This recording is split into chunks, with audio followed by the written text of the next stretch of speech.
ಹರಿ ಓಂ ಶ್ರೀ ಗುರುಭ್ಯೋ ನಮಃ. ಗುರುಬ್ರಹ್ಮ ಗುರುರ್ವಿಷ್ಣು ಗುರುರ್ದೇವೋ ಮಹೇಶ್ವರ ಗುರು ಸಾಕ್ಷಾತ್ ಪರಬ್ರಹ್ಮಾಸ್ಮೈ ಶ್ರೀ ಗುರುವೇ ನಮಃ. ಗುರುವೇ ಸರ್ವಲೋಕಾನಾಂ ವಿಷಜೇ ಭವರೋಗಿಣಾಂ ನಿಧಯೇ ಸರ್ವವಿದ್ಯಾನಾಂ ಶ್ರೀ ದಕ್ಷಿಣಾಮೂರ್ತಯೇ ನಮಃ. ವಕ್ರತುಂಡ ಮಹಾಕಾಯ ಕೋಟಿಸೂರ್ಯಸಮಪ್ರಭಾ ನಿರ್ವಿಘ್ನಂ ಕುರು ಮೇ ದೇವ ಸರ್ವಕಾರ್ಯೇಷು ಸರ್ವದಾ. प्रणो देवी सरस्वती भाजेभिर्वाचिनीवती धीनाम विक्रमतु प्राणो दिवो बृहतः पर्वतादा सरस्वती इजतागन्तु यज्ञं वाग्देव्यै नमः. ॐ नारायणं नमस्कृत्यानं चैनरोत्तमं देवीं सरस्वतीं व्यासं ततो जयमुदीरयेत्. व्यासाय विष्णुरूपाय व्यासरूपाय विष्णवे नमो वै ब्रह्मनिधये वासिष्ठाय नमो नमः. सदाशिवसमारम्भां शङ्कराचार्यमध्यमाम् अस्मदाचार्यपर्यन्तां वन्दे गुरुपरम्पराम्. शङ्करं शङ्कराचार्यं केशवं बादरायणं सूत्रभाष्यकृतौ वन्दे भगवन्तौ पुनः पुनः. सद्गुरुदेवताभ्यो नमः. श्रुतिस्मृतिपुराणानाम् आलयं करुणालयं नमः. भगवत्पादशङ्करं लोकशङ्करं गुरुवे सर्वलोकानां विषजे भवरोगिणां निधये सर्वविद्यानां श्रीदक्षिणामूर्तये नमः. ॐ नारायणः परो व्यक्तादण्डमव्यक्तसम्भवं मण्डस्यान्तस्विमे लोकाः सप्तद्वीपा च मेधिनी. ॐ हरिः ॐ श्रीगुरुभ्यो नमः. ॐ सहना भवतु सहनौ भुनक्तु सह वीर्यं करवावहै तेजस्विनावधीतमस्तु मा विद्विषावहै. ॐ शान्तिः शान्तिः शान्तिः. हरिः ॐ ಶ್ರೀಗುರುಭ್ಯೋ ನಮಃ. ಭಗವದ್ಗೀತೆಯ ಕೇಳುಗ ಪ್ರಿಯ ಬಂಧುಗಳೇ, ಯಥಾಶಕ್ತಿ ಆ ವಾಗ್ದೇವಿ ಆ ಶ್ರೀಕೃಷ್ಣನಲ್ಲಿ ಕುಳಿತು ಏನನ್ನ ನುಡಿಸೋದಿರ್ತಾರೋ ಅದನ್ನ ಯಥಾವತ್ತಾಗಿ ಹೇಳೋ ಒಂದು ಪ್ರಯತ್ನವನ್ನ ಮಾಡ್ತಾ ಇದ್ದೇನೆ.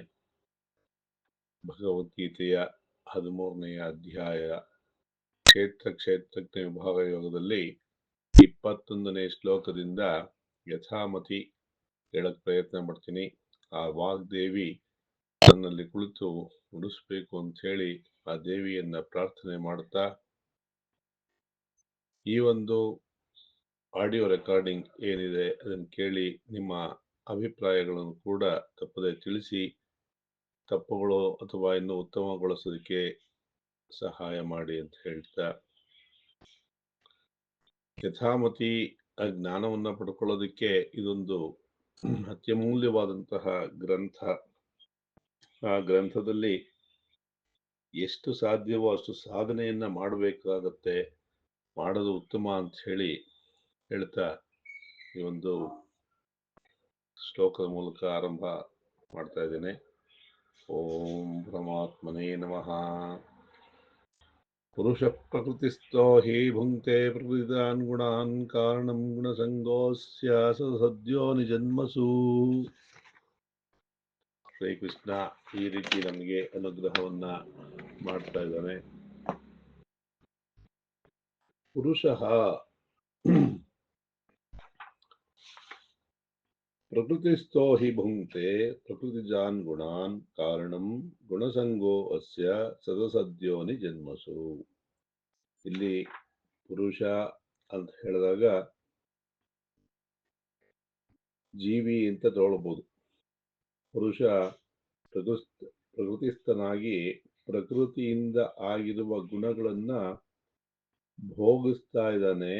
ಹಾಗಾಗಿ ಗುಣದ ಸಂಘವೇ ಇವನಿಗೆ ಸದಸದ್ಯೋನಿಗಳಲ್ಲಿ ಹುಟ್ಟುವುದಕ್ಕೆ ಕಾರಣ ಅಂತ ಹೇಳಿ ಶ್ರೀಕೃಷ್ಣ ಹೇಳ್ತಾ ಇದ್ದಾನೆ. ಅಂದ್ರೆ ನಮಗೆ ಹುಟ್ಟೋದಕ್ಕೆ ಏನು ಕಾರಣ ಅಂತಂದ್ರೆ ಈ ಪ್ರಕೃತಿ ಅಂತಕ್ಕಂಥದ್ದು ತ್ರಿಗುಣಾತ್ಮಕವಾಗಿದೆ. ಸತ್ವಗುಣ, ರಜೋಗುಣ, ತಮೋಗುಣದಿಂದ ಕೂಡಿರ್ತಕ್ಕಂತಹ ಈ ಪ್ರಕೃತಿ, ಆ ಪ್ರಕೃತಿಯಲ್ಲಿರ್ತಕ್ಕಂತಹ ಗುಣಗಳಿಂದ ನಾವು ಕಾರ್ಯಗಳನ್ನ ಮಾಡ್ತಾ ಇದ್ದೀವಿ. ಆ ಕಾರ್ಯಗಳು ಜನ್ಮಕ್ಕೆ ಕಾರಣ ಆಗಿದೆ. ಈ ಕಾರಣಗಳು ಅಥವಾ ಕಾರ್ಯಗಳು ಏನಾಗಿದೆ ನಮಗೆ ಅಂದರೆ ಸುಖ ಮತ್ತು ದುಃಖವನ್ನ ಉಂಟು ಮಾಡ್ತಾ ಇದೆ. ಯಾವುದೋ ಕೆಲವು ವಿಚಾರಗಳು ನಮಗೆ ಸುಖವನ್ನ ಉಂಟು ಮಾಡುತ್ತೆ ಅಂದಾಗ ನಾವು ಅದರ ಕಡೆನೇ ಗಮನವನ್ನ ಕೊಡ್ತೀವಿ. ಯಾವುದು ಈ ಕ್ಷಣದಲ್ಲಿ ದುಃಖವನ್ನು ಉಂಟು ಮಾಡುತ್ತೋ ಅದು ದುಃಖ ಅಂತ ನಮಗೆ ಅನಿಸಿರ್ಬೋದು, ಆದರೆ ಅದು ನಿಜವಾಗ್ಲೂ ಸುಖಕ್ಕೆ ಹೇತು ಕಾರಣವಾಗಿರುತ್ತೆ. ಹೇಗೆ ಅಂತಂದ್ರೆ ಈಗೆಲ್ಲ ನಾವು ಮೊಬೈಲ್ಗೆ ಅಡಿಕ್ಟ್ ಆಗ್ಬಿಟ್ಟಿದೀವಿ. ಅದನ್ನ ನೋಡದೇ ಇದ್ದಾಗ ಏನೋ ಕಳ್ಕೊಂಡ್ವಿ ಅನ್ನೋ ತರ ಅನ್ಸತ್ತೆ, ಆದ್ರೆ ಅದನ್ನ ಬಿಟ್ಟಾಗ ಬೇರೆ ಕೆಲಸಗಳಲ್ಲಿ ನಾವು ತೊಡಕೊಳ್ಳೋದಕ್ಕೆ ಸಾಧ್ಯ ಇದೆ. ಮತ್ತೆ ಹೆಚ್ಚು ಹೆಚ್ಚು ಮೊಬೈಲ್ನ ಉಪಯೋಗಿಸ್ತಾ ಇದ್ದಾಗ ಕಣ್ಣಿಗೆ ಇರ್ಬೋದು ಅಥವಾ ಬೇರೆ ಅದರಿಂದ ರೇಸ್ ಕೂಡ ಎಫೆಕ್ಟ್ ಆಗ್ತದೆ ಬೇರೆ ಬೇರೆ ಥರದಲ್ಲಿ ಅಂತ ಹೇಳ್ತಾರೆ. ಅದನ್ನು ಅವಾಯ್ಡ್ ಮಾಡೋದ್ರಿಂದ ನಮಗೆ ಉತ್ತಮ ಫಲಿತಾಂಶವೇ. ಆದರೆ ಅದರಲ್ಲಿ ಅನೇಕ ಒಳ್ಳೆಯ ವಿಚಾರಗಳಿದೆ. ಈಗ ಈ ಪ್ರವಚನ ಎಲ್ಲ ಮಾಡಿ ಹಾಕಬೇಕು ಅಂತಂದ್ರೆ ಮೊಬೈಲ್ ಬೇಕು, ನೆಟ್ ಬೇಕು. ಅನೇಕ ವಿಚಾರಗಳನ್ನ ನಾವು ಈಸಿಯಾಗಿ ತಿಳ್ಕೊಳ್ಬೋದು ಮೊಬೈಲಿಂದ. ಸೊ ಒಳ್ಳೇದು ಇದೆ, ಕೆಟ್ಟದ್ದು ಇದೆ. ನಾವು ಏನು ತಗೊಳ್ತೀವಿ ಅದು ನಮಗೆ ಪರಿಣಾಮವನ್ನ ಬೀರುತ್ತೆ. ಅದು ನಮ್ಮ ಜೀವನಕ್ಕೆ ದಾರಿದೀಪವಾಗಿರುತ್ತೆ. ಒಳ್ಳೇದಾದ್ರೆ ಒಳ್ಳೇದು, ಕೆಟ್ಟದಾದ್ರೆ ಕೆಟ್ಟದ್ದು. ಹೀಗೆ ಇರ್ಬೇಕಾದ್ರೆ ನಾವು ಸತ್ವಗುಣದ ಕಡೆಗೆ ಹೋಯ್ತು ಅಂತಂದ್ರೆ ಜೀವನ ಚೆನ್ನಾಗಿರುತ್ತೆ. ತಮೋ ಗುಣಕ್ಕೆ ಹೋಯ್ತು ಅಂತಂದ್ರೆ ತಿರ್ಯಗ್ಯೋನಿಗಳಲ್ಲಿ ಜನ್ಮವನ್ನ ಪಡಿಬೇಕಾಗತ್ತೆ. ರಜೋಗುಣದಲ್ಲಿ ಇತ್ತು ಅಂತಂದ್ರೆ ಮಧ್ಯಮವಾಗಿರ್ತಕ್ಕಂತಹ ಈ ಮನುಷ್ಯ ಜನ್ಮ. ಇದು ಮಧ್ಯಮ ಯಾಕೆ ಅಂತಂದ್ರೆ ಇಲ್ಲಿ ವಿವೇಕ ಇರೋದ್ರಿಂದ ನಾವು ಇಲ್ಲಿಂದ ಮೇಲಕ್ಕೆ ಹೋಗೋದಕ್ಕೂ ಸಾಧ್ಯ ಇದೆ, ಕೆಳಕ್ಕೆ ಹೋಗೋಕ್ಕೂ ಸಾಧ್ಯ ಇದೆ. ಹಾಗಾಗಿ ಈ ಒಂದು ಜನ್ಮದಲ್ಲಿ ನಾವು ವಿವೇಕದಿಂದ ನಡ್ಕೊಂಡಾಗ ಉತ್ತಮರಾಗಬಹುದು. ಫಸ್ಟ್ ಮನುಷ್ಯನಾಗಿ ಉತ್ತಮ ಮನುಷ್ಯನಾಗ್ಬೋದು. ಜೊತೆಗೆ ಇಲ್ಲಿ ಸಾಧನೆ ಮಾಡ್ತಾ ಮಾಡ್ತಾ ಉತ್ತಮ ಲೋಕಗಳು ಮೋಕ್ಷ ತನಕನೂ ಹೋಗ್ಬೋದು. ಮೋಕ್ಷಕ್ಕೆ ಹೋದ್ಮೇಲೆ ಇನ್ನೇನು ಅಲ್ಲಿ ಅದೇ ಕೊನೆ. ಅಥವಾ ಅದ್ರ ಮಧ್ಯದಲ್ಲಿ ಇನ್ನು ಅಥವಾ ಕೆಳಭಾಗದಲ್ಲಿ ಅಂತಂದ್ರೆ ಯಕ್ಷ, ಕಿನ್ನರ, ಕಿಂಪುರುಷ, ಗಂಧರ್ವ, ಸ್ವರ್ಗಾದಿ ಲೋಕಗಳು ಹೀಗೆಲ್ಲ ಹೇಳ್ತಾ ಹೋಗ್ತಾರೆ. ಅತ್ಯುತ್ತಮವಾದದ್ದು ಅಂದ್ರೆ ಮೋಕ್ಷ, ಜ್ಞಾನ. ಅದನ್ನ ಪಡ್ಕೊಂಡ್ಬಿಟ್ರೆ ಮೋಕ್ಷ, ಅದೇ ಫೈನಲ್. ಹಾಗಾಗಿ ನಾವು ಯಾವ ತರ ನಮ್ಮ ಆಯುಷ್ಯವನ್ನ ಜೀವನವನ್ನ ಕಳಿತೀವೋ ಅದ್ರ ಮೇಲೆ ನಮ್ಮ ಫಲಗಳು ಉಂಟಾಗತ್ತೆ. ಈ ಜನ್ಮ ಅಂತಕ್ಕಂಥದ್ದು ಏನು ಸದಾ ಸುಖ ಇಲ್ಲ ಅಂತಕ್ಕಂಥದ್ದು ಲೋಕ ಪ್ರಸಿದ್ಧಿ, ಎಲ್ಲರಿಗೂ ಅನುಭವಕ್ಕೆ ಬಂದಿದೆ. ಸುಖ ದುಃಖ ಎಲ್ಲ ಇದ್ದೇ ಇರುತ್ತೆ. ಹಾಗಾಗಿ ಯಾತಕ್ಕೆ ಈ ಸುಖ ದುಃಖ ಉಂಟಾಗ್ತಿದೆ ಅಂತಂದ್ರೆ ನಮ್ಮ ಭಾವನೆ. ಉದಾಹರಣೆಗೆ ಒಬ್ಬಂಗೆ ಚಳಿ ಅಂದ್ರೆ ಬಹಳ ಇಷ್ಟ ಇರ್ಬೋದು, ಅದೇ ಚಳಿ ಇನ್ನೊಬ್ಬಂಗೆ ಬಹಳ ಕಷ್ಟ ಕೊಡುತ್ತೆ. ಒಬ್ಬಂಗೆ ಬಿಸಿಲು ಅಂತಂದ್ರೆ ಇಷ್ಟ ಇರ್ಬೋದು, ಆದ್ರೆ ಇನ್ನೊಬ್ಬಂಗೆ ಸೋರಿಯಾಸಿಸ್ ಅಂತ ಕಾಯಿಲೆ ಉಂಟಾಗತ್ತೆ. ಹಾಗಾಗಿ ಒಂದೇ ವಿಚಾರ ಎಲ್ಲರಿಗೂ ಹಿತ ಕೊಡುತ್ತೆ ಅಂತ ಹೇಳೋದಕ್ಕೆ ಸಾಧ್ಯ ಇಲ್ಲ. ಹಾಗಾಗಿ ಈ ಜನ್ಮ ಅಂತಕ್ಕಂಥದ್ದು ಬಹಳ ಕಠಿಣ ಅಂತಕ್ಕಂಥದ್ದನ್ನ ಅರ್ಥ ಮಾಡಿಕೊಂಡು ನಾವು ಈ ಜನ್ಮಗಳು ಬರದೇ ಇರೋದಕ್ಕೆ ಏನ್ ಬೇಕೋ ಅದನ್ನ ಪ್ರಯತ್ನವನ್ನ ಮಾಡ್ತಾ ಹೋಗ್ಬೇಕು ಅಂತ ಅನ್ಸುತ್ತೆ. ಮುಂದೆ ಶ್ರೀಕೃಷ್ಣ ನಮಗೆ ಹೀಗೆ ಅನುಗ್ರಹವನ್ನ ಮಾಡ್ತಾ ಇದ್ದಾನೆ. ತಸ್ಯೈವ ಪುನಃ ಸಾಕ್ಷಾತ್ ನಿರ್ದೇಶ ಕ್ರಿಯತೆ. ಈಗ ಹಿಂದೆ ಹೇಳಿದ ಶ್ಲೋಕಕ್ಕಿಂತ ಇನ್ನೂ ಸ್ವಲ್ಪ ವಿಭಿನ್ನವಾಗಿ ನೇರವಾಗಿ ಹೇಳಕ್ಕೆ ಹೊರಟಿದ್ದಾನೆ. ಉಪದ್ರಷ್ಟಾನುಮಂತ ಚ ಭರ್ತ ಭೋಕ್ತ ಮಹೇಶ್ವರಃ ಪರಮಾತ್ಮೇತಿ ಚಾಪ್ಯುಕ್ತೋ ದೇಹೇಸ್ಮಿನ್ ಪುರುಷಃ ಪರಃ. ಉಪದ್ರಷ್ಟ ಅನುಮಂತ ಚ ಭರ್ತ ಭೋಕ್ತ ಮಹೇಶ್ವರಃ ಪರಮಾತ್ಮ ಇತಿ ಚ ಅಪಿ ಉಕ್ತೋ ದೇಹೇಸ್ಮಿನ್ ಪುರುಷಃ ಪರಃ. ಈ ದೇಹದಲ್ಲಿ ಇರ್ತಕ್ಕಂತಹ ಪುರುಷ ಇದಲ್ಲ, ಅವನು ಉಪದ್ರಷ್ಟನು, ಹನುಮಂತನು, ಭರ್ತನು, ಭೋಕ್ತನು, ಮಹೇಶ್ವರನು, ಪರಮಾತ್ಮ ಎಲ್ಲ ಆಗಿಯಾನೆ ಅಂತ ಹೇಳಿ ಹೇಳ್ತಾ ಇದ್ದಾರೆ. ಏನ್ ಹೇಳ್ತಾ ಇದ್ದಾರೆ ಅಂತಂದ್ರೆ ಭಾಷ್ಯದಲ್ಲಿ ಹನುಮಂತ ಅಲ್ಲ, ಅನುಮಂತ ಅಂತ ಅನುಮೋದನೆಯನ್ನ ಮಾಡೋದ್ರಿಂದ ಮನನಂ ಕುರುವತ್ಸು ತತ್ವಯಾಸು ಪರಿತೋಷಃ ತತ್ಕರ್ತ ಹನುಮಂತಾಚ. ಈ ಕಾರ್ಯ ಕಾರಣಗಳು ಇದೆಯಲ್ಲ, ಅಥವಾ ಕರಣಗಳಿಂದ ಕಾರ್ಯವನ್ನು ಮಾಡ್ತೀವಲ್ಲ, ಅದರಲ್ಲಿ ಪ್ರವೃತ್ತನಾಗೋದಕ್ಕೆ ಅಥವಾ ಪ್ರವೃತ್ತನಾಗದಿರೋದಕ್ಕೆ ನಮಗೆ ಅನುಕೂಲವನ್ನ ಮಾಡಿಕೊಡ್ತಾರಲ್ಲ, ಆ ಒಂದು ಶಕ್ತಿ, ಆ ಭಗವಂತ, ಆ ಪುರುಷ ಅಂತಕ್ಕಂಥ ನಮ್ಮಲ್ಲಿದನಲ್ಲ, ಅವನಿಗೆ ಹನುಮಂತ ಅಂತ ಹೇಳಿ ಹೇಳ್ತಾ ಇದ್ದಾರೆ. ಅನುಮತಿಯನ್ನ ಕೊಡ್ತಕ್ಕಂಥದ್ದು, ಕೆಲಸ ಮಾಡಬೇಕೋ ಮಾಡಬಾರ್ದು ಅಂತಕ್ಕಂಥದ್ದು, ಅದು ಹನುಮಂತ, ಅನುಮೋದನೆ. ಭರ್ತ ಅಂದ್ರೆ ಯಾರು ಈ ಭರಣ ಪೋಷಣೆಗಳನ್ನ ಮಾಡೋದಕ್ಕೆ ಚೈತನ್ಯ ಇದೆಯೋ ಅವನಿಗೆ ಭರ್ತ ಅಂತ ಹೇಳಿ ಹೇಳ್ತಾ ಇದ್ದಾರೆ. ಯಾಕಂದ್ರೆ ಭರಣ ಅಂದ್ರೆ ಉದರಂಭರಣ ಅಂತ ಹೇಳ್ತಾರಲ್ಲ, ಅಥವಾ ನಾವು ಈ ದೇಹ ಉಳ್ಕೊಳ್ಬೇಕು ಅಂತಂದ್ರೆ ನಮ್ಗೆ ಆಹಾರಾದಿಗಳನ್ನ ಕೊಡೋದಕ್ಕೆ ಯಾರು ಶಕ್ತನಾದನೋ, ಅಥವಾ ಈ ದೇಹವನ್ನ ಧಾರಣೆ ಮಾಡೋದಕ್ಕೆ ಯಾರಿಂದ ಸಾಧ್ಯ ಆಗಿದೆಯೋ ಅಂಥದ್ದೆಲ್ಲ ಮಾಡೋದು ಯಾವುದು ಅಂದ್ರೆ ಆ ನಿರಾಕಾರ ಬ್ರಹ್ಮ ಆಗಿರೋದು ಅವನಿಗೆ ಭರ್ತ ಅಂತ ಹೇಳ್ತಾ ಇದ್ದಾರೆ. ಭೋಕ್ತನು ಅವನೇ ಆಗಿದ್ದಾನೆ ಅಂತ ಹೇಳಿ ಹೇಳ್ತಾ ಇದ್ದಾರೆ. ನಾಹಂ ಕರ್ತ ನಾಹಂ ಭೋಕ್ತ ಹರಿಕರ್ತ ಅಂತ ಹೇಳಿ ಹೇಳ್ತಾರಲ್ಲ, ಹಾಗೆ ಈ ಚೈತನ್ಯ ಅಂತಕ್ಕಂಥದ್ದು ಇರೋದ್ರಿಂದನೇ ನಮಗೆ ಈ ಸುಖ ದುಃಖ ಮೋಹ ಇತ್ಯಾದಿಗಳು ಗೋಚರ ಆಗ್ತಾ ಇದೆ. ಹೇಗೆ ನಮಗೆ ಅಮನಃ ಅಂತ ಹೇಳ್ತಾರೆ ಶಾಸ್ತ್ರದಲ್ಲಿ. ಅಮನಃ ಅಂತಂದ್ರೆ ನಮಗೆ ಅನ್ಯಮನಸ್ಕರಾಗಿದ್ದಾರೆ ಅಂತ ಹೇಳ್ತೀವಲ್ಲ ಕನ್ನಡದಲ್ಲಿ, ಆ ರೀತಿಯಾಗಿ ನಮಗೆ ಮನಸ್ಸು ಇದ್ದಾಗ ಮಾತ್ರ ಅಲ್ಲಿ ನಡೀತಾ ಇರ್ತಕ್ಕಂತಹ ಕಾರ್ಯಗಳು ನಮಗೆ ಅನುಭವಕ್ಕೆ ಬರುತ್ತೆ. ಇಲ್ಲಾಂದ್ರೆ ಅದು ನಮ್ಮ ಕಣ್ಮುಂದೆನೆ ನಡೀತಾ ಇದ್ರು ಕೂಡ ನಮಗೆ ಕೇಳಿಸಿರೋದಿಲ್ಲ, ಕಾಣಿಸಿರೋದಿಲ್ಲ, ಗೊತ್ತಾಗ್ತಾ ಇರೋದಿಲ್ಲ. ಹಾಗಾಗಿ ಭೋಕ್ತ ಅಂದ್ರೆ ಆ ಪುರುಷ ಅಥವಾ ಆ ಚೇತನ ಇದ್ರೆ ತಾನು ನಮಗೆ ಈ ಜೀವ ಇರೋದು ಮತ್ತೆ ಎಲ್ಲ ಅನುಭವ ಆಗ್ತಾ ಇರೋದ್ರಿಂದ ಅವನೇ ಇದಕ್ಕೆ ಭೋಕ್ತ ಅನ್ನೋ ದೃಷ್ಟಿಯಿಂದ ಹೇಳ್ತಾ ಇದ್ದಾರೆ. ಮಹೇಶ್ವರ ಅಂತಂದ್ರೆ ಎಲ್ಲದಕ್ಕೂ ಅಧಿಪತಿ ಅವನೇ ಆಗಿದ್ದಾನೆ ಅಂತ ಹೇಳಿ ಹೇಳ್ತಾ ಇದ್ದಾನೆ. ಪರಮ ಆತ್ಮ, ಉತ್ಕೃಷ್ಟವಾದಂತಹ ಆತ್ಮ, ಚೇತನ. ಆ ಚೇತನ ಇರೋದ್ರಿಂದನೇ ನಮಗೆ ಎಲ್ಲವೂ ಗೊತ್ತಾಗ್ತಾ ಇದೆ. ಎಲ್ಲವೂ ಅವನೇ, ಭೋಕ್ತನೂ ಅವನೇ, ಆತ್ಮನೂ ಅವನೇ, ಈಶ್ವರನೂ ಅವನೇ ಅಂತಾಗ ನಮಗ್ಯಾತಕ್ಕೆ ಈ ಒಂದು ಸುಖ ದುಃಖಗಳು ಅಥವಾ ಕರ್ಮದ ಫಲ ಉಂಟಾಗತ್ತೆ ಅಂತ ಇಲ್ಲಿ ಏನಾದ್ರು ಸಂದೇಹ ಬಂತು ಅಂದ್ರೆ, 4 ರೀತಿಯಾದ ಮನಸ್ಸಿನ ವಿಕಾರಗಳನ್ನ ಹೇಳಿದ್ದಾರೆ. ಮನೋ, ಬುದ್ಧಿ, ಚಿತ್ತ, ಅಹಂಕಾರ ಅಂತ.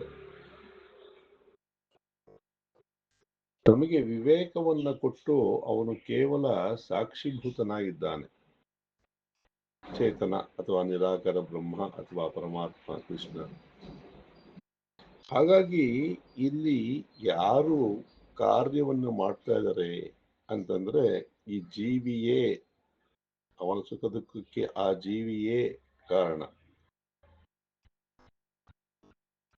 ನಮಗೆ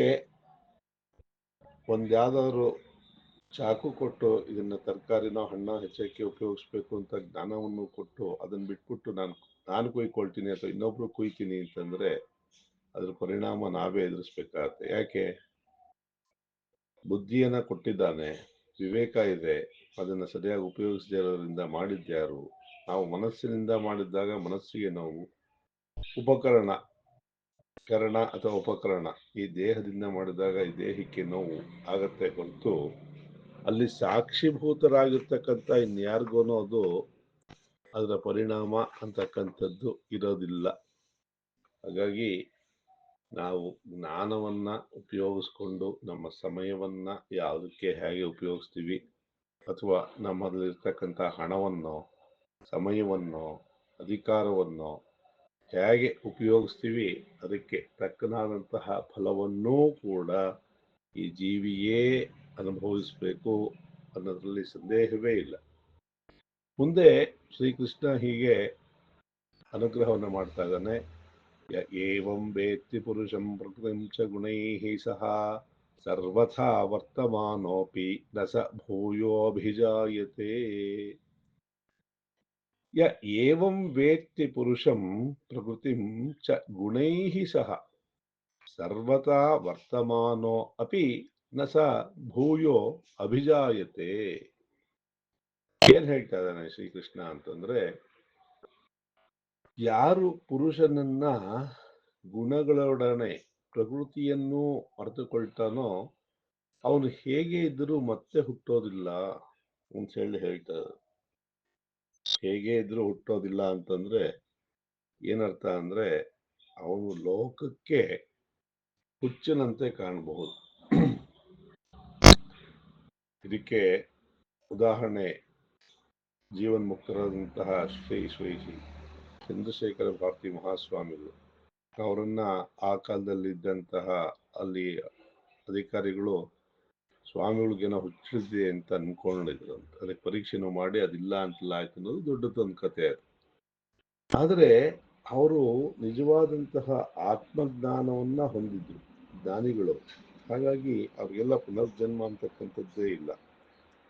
ಹಾಗೆ ಮಹಾಭಾರತದಲ್ಲಿ ಒಂದು ಕಥೆ ಬರುತ್ತೆ. ಒಂದು ತೋಳ, ಆ ತೋಳ ಆಗಿ ಹುಟ್ಟಿದ್ದು ಹಿಂದಿನ ಜನ್ಮದ ಸಂಸ್ಕಾರ ಅದಕ್ಕೆ ಇದ್ದಿದ್ರಿಂದ ಅದು ಬಹಳ ಸಾತ್ವಿಕವಾಗಿ ಆ ಜನ್ಮವನ್ನು ಕಳ್ಕೊಂಡು ಉತ್ತಮ ಜನ್ಮವನ್ನು ಪಡ್ಕೊಳ್ತು ಅಂತ ಹೇಳಿ ಕತೆ.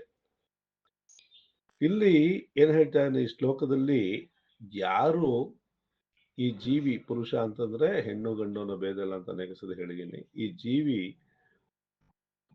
ಪ್ರಕೃತಿಯ ಗುಣವನ್ನ ಸರಿಯಾಗಿ ತಿಳ್ಕೊಳ್ತಾನೋ ಮತ್ತು ವರ್ತಮಾನದಲ್ಲಿ ವಿಚಾರವನ್ನ ಸರಿಯಾಗಿ ತಿಳ್ಕೊಂಡಾಗ ವರ್ತಮಾನೋ ಅಪಿ ನಸ ಭೂಯೋ ಅಭಿಜಾಯತೆ ಅಂತ ಹೇಳ್ತಾರೆ. ಇಲ್ಲಿ ಈ ವರ್ತಮಾನದಲ್ಲಿ ನಾವು ವಿದ್ಯೆ ಮತ್ತು ಅವಿದ್ಯೆ ಆ ವಿಚಾರವನ್ನ ಸರಿಯಾಗಿ ತಿಳ್ಕೊಂಡಾಗ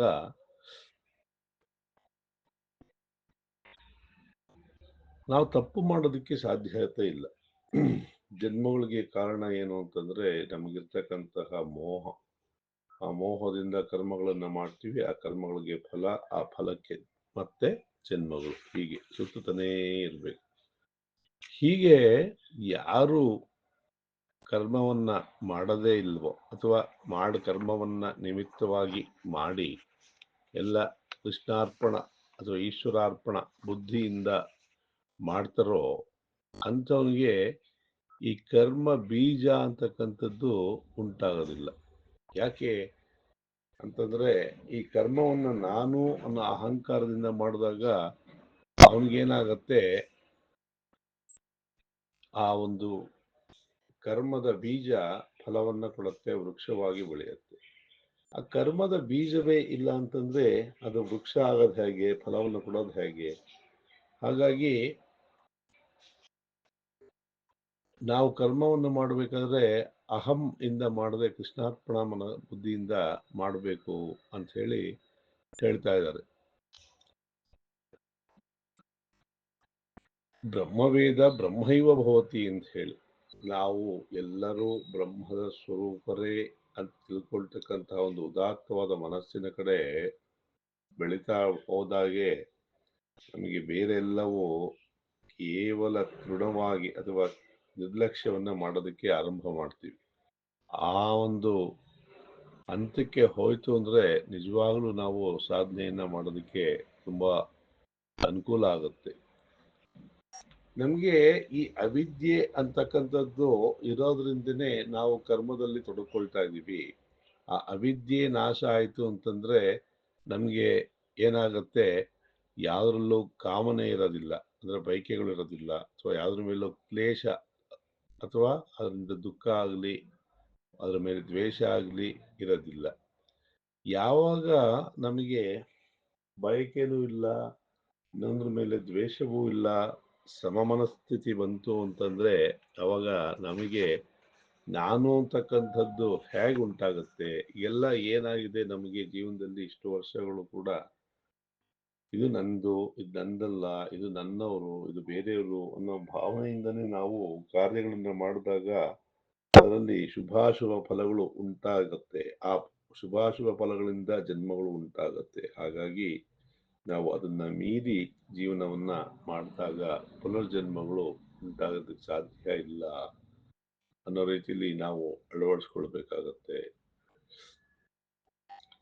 ಮುಂದೆ ಹೀಗೆ ಹೇಳಕ್ ಹೊರಟಿಯಾನೆ ಶ್ರೀಕೃಷ್ಣ ಅನುಗ್ರಹವನ್ನು ಮಾಡ್ತಾನೆ. ಅತ್ರ ಆತ್ಮದರ್ಶಿನಿ ಉಪಾಯ ವಿಕಲ್ಪಾಹ ಇಮೇ ಧ್ಯಾನಾದಯ ಉಚ್ಯಂತೆ. ಈ ಆತ್ಮದರ್ಶನ ಮಾಡ್ಕೊಳ್ತಕ್ಕಂಥದ್ದು ಅಥವಾ ಸರ್ವತ್ರ ಆ ಚೇತನವೇ ಇದೆ, ನಾನು ಆ ಚೇತನದ ಭಾಗವೇ ಅಂತಾಗ ಅದರ ದರ್ಶನ ಮಾಡೋದಿಕ್ಕೆ ಹೇಗೆ ಮಾಡಬೇಕು, ಅದಕ್ಕೆ ಉಪಾಯ ಏನು ಅಂತಕ್ಕಂಥದ್ದನ್ನ ತಿಳಿಸೋದಕ್ಕೆ, ಅಥವಾ ನಮಗೆ ಅನುಗ್ರಹ ರೂಪದಲ್ಲಿ ತಿಳಿಸೋದಲ್ಲ, ಅನುಗ್ರಹ ರೂಪದಲ್ಲಿ ವಿಚಾರವನ್ನು ನಮ್ಮ ಮುಂದೆ ಇಟ್ಟಿದ್ದಾರೆ ಭಗವಂತ. ನಮ್ಮ ಕಣ್ಮುಂದೆ ಎರಡು ವಸ್ತು ಇದೆ ಅಂದ್ರೆ ನಮಗೆ ಯಾವುದು ಅನುಕೂಲ ಆಗತ್ತೆ ಅದನ್ನ ನಾವು ತಗೊಳ್ತೀವಿ ಅಲ್ವಾ? ನಮ್ಗೆ ಯಾವ್ದು ಅನಾನುಕೂಲ ಅದನ್ನ ಮುಟ್ಟೋದಿಲ್ಲ. ಆದ್ರೆ ನಮಗೆ ಯಾವಾಗ್ಲೂ ಕೆಟ್ಟದಾಗಿರೋದು ಬಹಳ ಆಕರ್ಷಣೀಯವಾಗಿರುತ್ತೆ, ಒಳ್ಳೇದು ನಮಗೆ ಆಕರ್ಷಣೆ ಮಾಡೋದಿಲ್ಲ. ಇದು ನಮ್ಮ ಅಜ್ಞಾನ ಅಥವಾ ನಮ್ಮ ಪೂರ್ವಜನ್ಮದ ಕರ್ಮಗಳಿಂದ ಕೂಡ ಅದಾಗತ್ತೆ. ಹೀಗಾಗಿ ಈಗ ಸಿಕ್ಕಿರ್ತಕ್ಕಂಥ ಜನ್ಮದಲ್ಲಿ ನಾವು ಸರಿಯಾಗಿ ಕೆಲಸಗಳನ್ನು ಮಾಡ್ತಾ ಇದ್ರೆ ಆ ಪಾಪಗಳು ಅಥವಾ ನಮಗೆ ಉತ್ತಮ ಜನ್ಮ ಅಥವಾ ಉತ್ತಮ ಜೀವನ, ಈಗ ಸಿಕ್ಕಿರೋ ಜನ್ಮದಲ್ಲೇ ಉತ್ತಮ ಜೀವನವನ್ನ ಅನುಭವಿಸ್ಬೋದು. ನಾವು ಹೆಚ್ಚು ಹೆಚ್ಚು ಬೇರೆ ಬೇರೆ ವಿಚಾರಕ್ಕೆ ಅಂಟಿಕೊಂಡ್ರೆ ನಮಗೆ ದುಃಖಗಳು ಹೆಚ್ಚು ಹೆಚ್ಚು, ಬಿಡ್ತಾ ಬಿಡ್ತಾ ಬಂದ್ರೆ ವಿಚಾರಗಳನ್ನ, ಕಾಮನೆಯನ್ನ, ಸುಖ ಹೆಚ್ಚು. ಹಾಗಾಗಿ ಇದಕ್ಕೆ ಉಪಾಯವನ್ನ ಭಗವಂತ ನಮಗೆ ಹೇಳ್ತಾ ಇದ್ದಾನೆ. ಧ್ಯಾನೇನ ಆತ್ಮನಿ ಪಶ್ಯಂತಿ ಕೇಚಿದ್ ಆತ್ಮಾನಮಾತ್ಮನ ಅನ್ಯೇ ಸಾಂಖ್ಯೇನ ಯೋಗೇನ ಕರ್ಮಯೋಗೇನ ಚ ಪರೇ. ಧ್ಯಾನೇನ ಆತ್ಮನಿ ಪಶ್ಯಂತಿ ಕೇಚಿದ್ ಆತ್ಮನ ಅನ್ಯೇ ಸಾಂಖ್ಯೇನ ಯೋಗೇನ ಕರ್ಮಯೋಗೇನ ಚ ಪರೇ. ಇಲ್ಲಿ ಏನ್ ಹೇಳ್ತಾ ಇದ್ದಾನೆ ಭಗವಂತ? ಕೆಲವರು ಧ್ಯಾನದಿಂದ ಆತ್ಮನನ್ನು ಆತ್ಮನಿಂದಲೇ ಕಂಡುಕೊಳ್ತಾರೆ ಅಂತ ಹೇಳ್ತಾರೆ. ಯಾಕೆಂದ್ರೆ ಆತ್ಮನನ್ನ ತಿಳ್ಕೊಳ್ಬೇಕಾದ್ರೆ ನಾವು ಆತ್ಮನನ್ನ ಧ್ಯಾನ ಮಾಡಬೇಕು. ಹೇಗೆ ನಾವು ಎಲ್ಲಿಗೆ ಹೋಗ್ಬೇಕು ಅಂತ ಅನ್ಕೊಂಡಿರ್ತೀವೋ ಅದೇ ದಿಕ್ಕಿನಲ್ಲೇ ಹೋದ್ರೆ ಮಾತ್ರ ಆ ಒಂದು ಗುರಿಯನ್ನ ತಲುಪೋದಕ್ಕೆ ಸಾಧ್ಯವೋ, ಹಾಗೆ ಆತ್ಮನ ತಿಳ್ಕೊಳ್ಬೇಕು ಅಂದ್ರೆ ಆತ್ಮನನ್ನೇ ನಾವು ಧ್ಯಾನ ಮಾಡ್ತಾ ತಿಳ್ಕೊಳ್ಬೇಕು ಅಂತ ಹೇಳ್ತಾರೆ. ಮತ್ತೆ ಕೆಲವರು ಸಾಂಖ್ಯ ಯೋಗದಿಂದ ತಿಳ್ಕೊಳ್ತಾರೆ, ಮತ್ತೆ ಕೆಲವರು ಕರ್ಮಯೋಗದಿಂದ ತಿಳ್ಕೊಳ್ತಾರೆ ಅಂತ ಹೇಳ್ತಾರೆ.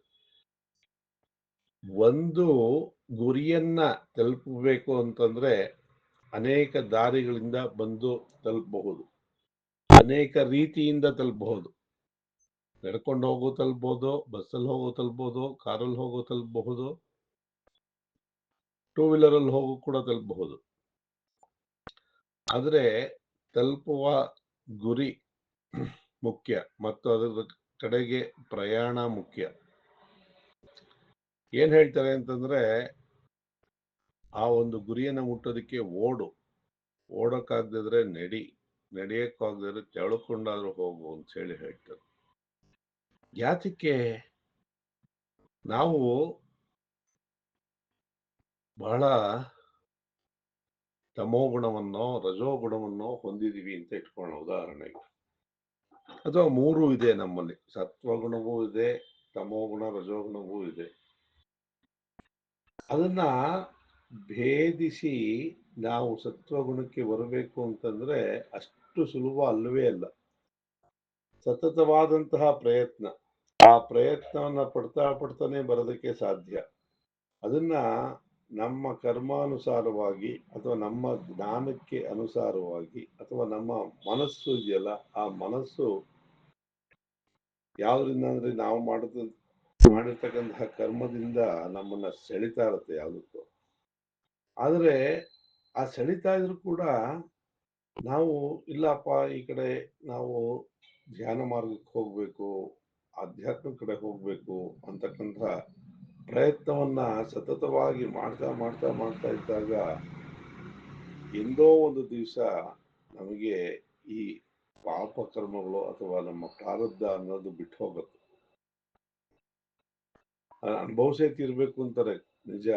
ಆದ್ರೆ ನಮ್ಮ ಪ್ರಯತ್ನ ಉತ್ತಮ ಮಾರ್ಗದ ಕಡೆ ಇದೆಯಲ್ಲ, ಅದು ನಮ್ಮ ಕರ್ಮಾನುಸಾರವಾಗಿ ನಾವು ಎಂದೋ ಒಂದು ದಿವಸ ತಲುಪ್ತೀವಿ. ಪ್ರಯತ್ನವನ್ನ ಬಿಡಬಾರ್ದು. ಅದಕ್ಕೆ ಯಾರಿಗೆ ಕರ್ಮ ಕಡಿಮೆ ಇದೆ ಅವ್ರು ಓಡಿ ಹೋಗಿ ತಲುಪಬಹುದು. ಯಾರಿಗೆ ಕರ್ಮ ಸ್ವಲ್ಪ ಜಾಸ್ತಿ ಇದೆ ಅವರು ನಡ್ಕೊಂಡು ಹೋಗಾರು ತಲುಪ್ತಾರೆ. ಇನ್ನೂ ಹೆಚ್ಚು ಕರ್ಮ ಇದೆ ಅಂದ್ರೆ ತೆವಳ್ಕೊಂಡಾದ್ರು ಹೋದ್ರೂ ತಲುಪ್ತಾರೆ. ಅಂದ್ರೆ ಸಮಯದ ಅವಧಿ ಹೆಚ್ಚಾಗ್ಬೋದು, ತಲುಪ್ತಾರೆ.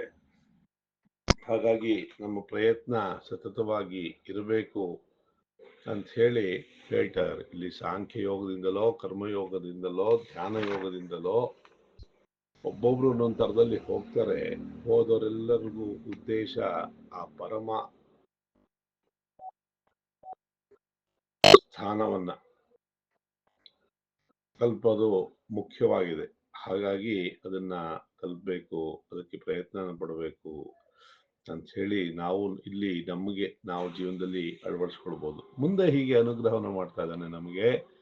ಅನ್ಯೇ ಅನ್ಯೇ ತ್ವೇವ ಮಜಾನಂತ ಶ್ರುತ್ವಾ ನೇಭ್ಯಃ ಉಪಾಸತೆ ತೇ ಅಪಿ ಚಾತಿತರಂತ್ಯೇವ ಮೃತ್ಯುಂ ಶ್ರುತಿಪರಾಯಣಾಃ. ಅನ್ಯೇ ತೇ ಅವಂ ಅಜಾನಂತಃ ಶ್ರುತ್ವಾನ್ ಏಭ್ಯಃ ಉಪಾಸತೆ ತೇ ಅಪಿ ಚ ಅತಿತರಂತ್ಯೇವ ಮೃತ್ಯುಂ ಶ್ರುತಿಪರಾಯಣಾಃ. ಅನ್ಯೇ ತೇ ಅವಮಜಾನಂತಃ ಶ್ರುತ್ವ ಅನ್ಯೇಭ್ಯ ಉಪಾಸತೆ. ಆದರೆ ಇಲ್ಲಿ ಕೆಲವ್ರು ಏನ್ ಮಾಡ್ತಾರೆ, ತಿಳ್ಕೊಳ್ಳೋ ರೀತಿ ಅಥವಾ ತಿಳಿದುಕೊಳ್ಳದೆ ಬೇರೆಯವ್ರನ್ನ ಕೇಳಿ ಉಪಾಸನೆ ಮಾಡ್ತಾರೆ. ಅವರು ಕೂಡ ಶ್ರುತಿ ಪರಾಯಣರಾದ್ರಿಂದ ಮೃತ್ಯುವನ್ನು ದಾಟಿಯೇ ತೀರ್ತಾರೆ ಅಂತ ಹೇಳಿ. ಈಗ ಏನಂದ್ರೆ ಎಲ್ಲರೂ ಪುಸ್ತಕನ ಇಟ್ಕೊಂಡು ಓದಿ ತಿಳ್ಕೊಳ್ಳೋದಕ್ಕೆ ಸಾಧ್ಯ ಇಲ್ಲ. ಗುರುಮುಖೇನ ಪಾಠ ಆಗ್ಬೇಕು. ಆ ಪಾಠ ಆದ್ರೂ ಕೂಡ ಎಷ್ಟೋ ವಿಚಾರ ತಲೆಗೆ ಹೋಗೋದಿಲ್ಲ. ಹಾಗಾಗಿ ಬೇರೆ ಬೇರೆ ಪ್ರವಚನಗಳನ್ನು ಉಪನ್ಯಾಸಗಳನ್ನು ಕೇಳಿ ಅಥವಾ ಬೇರೆ ಸತ್ಸಂಗವನ್ನು ಮಾಡಿ ನಾವು ಆ ದಾರಿಲಿ ಹೋಗಕ್ಕೆ ಅವಕಾಶ ಇದೆ. ಕ್ಲಾಸಲ್ಲಿ ಒಂದ್ಸತಿ ಪಾಠ ಕೇಳಿ ಅವ್ರು ಚೆನ್ನಾಗಿ ಎಕ್ಸಾಮ್ ಬರೀಬಹುದು. ಕೆಲವ್ರಿಗೆ 10 ಸತಿ ಹೋದ್ರು ತಲೆಗೆ ಹೋಗಲ್ಲ.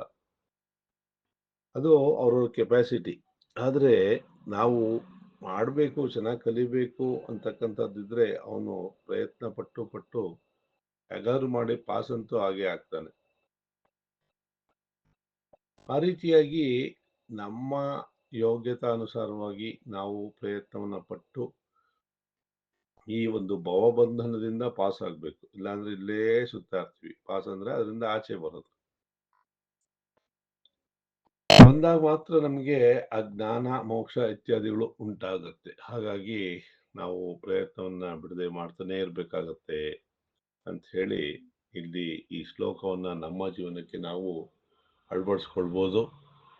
ಮುಂದೆ ಹೀಗೆ ಶ್ರೀಕೃಷ್ಣ ಹೇಳ್ತಾ ಇದ್ದಾನೆ, ಯಾವತ್ ಸಂಜಾಯತೆ ಕಿಂಚಿತ್ ಸತ್ವಂ ಸ್ಥಾವರ ಜಂಗಮಂ ಕ್ಷೇತ್ರಜ್ಞ ಸಂಯೋಗ ತದ್ವಿದ್ಧಿ ಭರತರ್ಷಭ.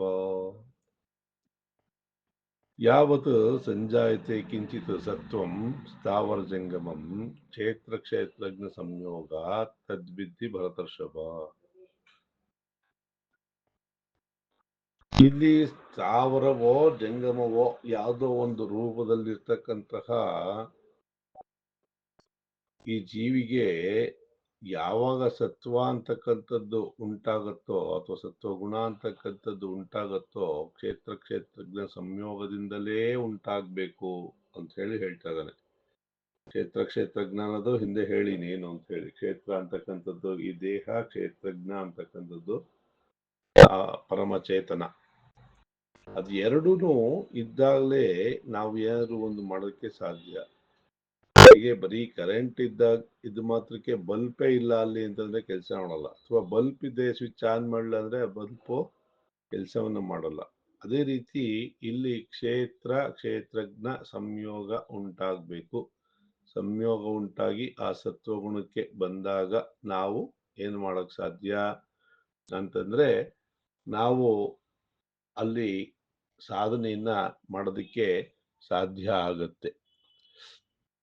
ಅಲ್ಲಿ ಸತ್ವಗುಣ ಉಂಟಾಗ್ಲಿಲ್ಲ ಅಂತಂದಾಗ ನಾವು ಮತ್ತೆ ಅದೇ ಸರ್ಕಲ್ ಸುತ್ತಾ ಇರ್ಬೇಕಾಗತ್ತೆ. ಜನ್ಮಗಳಲ್ಲಿ ಸುತ್ತಾ ಇರ್ಬೇಕಾಗತ್ತೆ. ಹಾಗಾಗಿ ಈ ತಮೋಗುಣ ಅಂತಕ್ಕಂಥದ್ದು ಬಹಳ ಅಂಧಕಾರ. ರಜೋಗುಣ ಅಂತಕ್ಕಂಥದ್ದು ಕರ್ಮದಲ್ಲೇ ತೊಡಗಿಸ್ತಾ ಇರುತ್ತೆ. ಸತ್ವಗುಣ ಅಂತಕ್ಕಂಥದ್ದು ನಮ್ಮನ್ನ ಬೆಳಕಿನೆಡೆಗೆ ಕರ್ಕೊಂಡು ಹೋಗುತ್ತೆ. ಮೊದಲು ಬೆಳಕು ಉಂಟಾಗ್ಬೇಕು ಅಲ್ವಾ? ಬೆಳಕು ಇದ್ರೆ ಕೆಲಸ ಮಾಡಕ್ ಸಾಧ್ಯ. ಬೆಳಕಿದ್ರೆ ನಮಗೆ ವಸ್ತುಗಳನ್ನು ನೋಡಕ್ ಸಾಧ್ಯ. ಆಮೇಲೆ ಏನ್ ಕೆಲಸ ಮಾಡ್ತೀವಿ, ಹೇಗ್ ಮಾಡ್ತೀವಿ ಅನ್ನೋದು ಬೇರೆ. ಮೊದಲು ಸತ್ವಗುಣ ಉಂಟಾಗ್ಬೇಕು ನಮ್ಮಲ್ಲಿ. ಸತ್ವಗುಣ ಉಂಟಾದಾಗ ಕರ್ಮಗಳನ್ನ ಮಾಡ್ತೀವಿ. ಹೀಗೆ ಇರ್ತಕ್ಕಂತಹ ಒಂದು ಈ ಜೀವನದಲ್ಲಿ ಆ ಕ್ಷೇತ್ರಜ್ಞರ ಸಂಯೋಗ ಅಂತಕ್ಕಂಥದ್ದು ಉಂಟಾದಾಗಲೇ ಕರ್ಮಗಳನ್ನ ಮಾಡೋದಕ್ಕೆ ಸಾಧ್ಯ ಅಂಥೇಳಿ ಈ ಒಂದು ಶ್ಲೋಕದಲ್ಲಿ ನಮಗೆ ಶ್ರೀಕೃಷ್ಣ ಅನುಗ್ರಹವನ್ನ ಮಾಡ್ತಾ ಇದ್ದಾನೆ. ಮುಂದೆ ಈ ರೀತಿ ಅನುಗ್ರಹ ಮಾಡ್ತಾನೆ. ಸಮಂ ಸರ್ವೇಷು ಭೂತೇಷು ತಿಷ್ಠಂತಂ ಪರಮೇಶ್ವರಂ ವಿನಶ್ಯತ್ ಸರ್ವ ವಿನಶ್ಯಂತಂ ಕಃ ಪಶ್ಯತಿ ಸ ಪಶ್ಯತಿ. ಸಮಂ ಸರ್ವೇಷು ಭೂತೇಷು ತಿಷ್ಠ್ಯಂತಂ ಪರಮೇಶ್ವರಂ ವಿನಶ್ಯತ್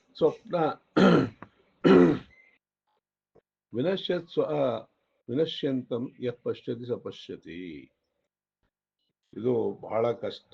ಸರ್ವಭೂತಗಳಲ್ಲಿಯೂ ಸಮನಾಗಿ ಇರುವ, ನಾಶವಾದರೂ ನಾಶವಾಗದೇ ಇರುವ ಪರಮೇಶ್ವರನ್ನು ಯಾವನು ಕಂಡುಕೊಳ್ಳುತ್ತಾನೋ ಅವನೇ ಕಾಣುತ್ತಾನೆ ಅಂತ ಹೇಳಿ. ಅಂದ್ರೆ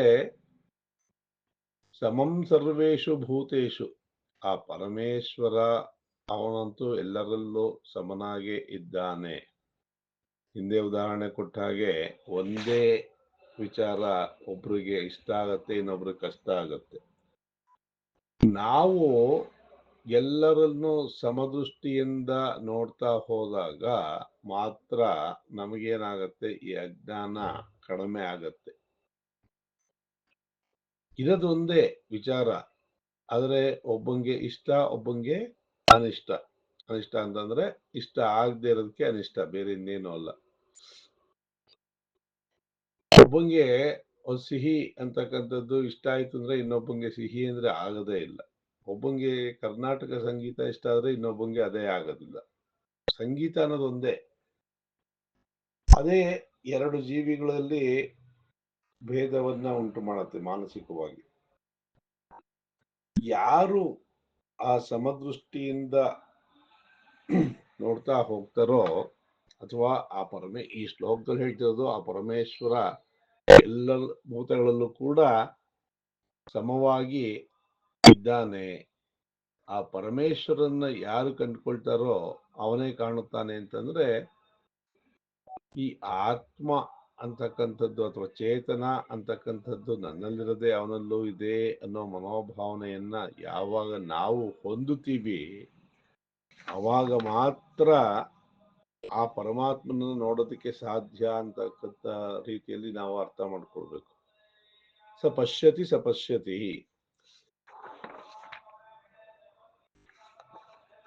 ಏಕೆ ಅಂದ್ರೆ ಇರ್ತಕ್ಕಂಥದ್ದು ಒಂದೇ ಚೇತನ. ನಮ್ಮಲ್ಲಿ ಅದ್ವೈತ ವೇದಾಂತದಲ್ಲಿ ಎರಡನೇ ವಸ್ತುವೇ ಇಲ್ಲ ಅಂದಾಗ ಬೇರೆ ಇದೆ ಅನ್ನೋ ಪ್ರಶ್ನೆನೇ ಇಲ್ಲ.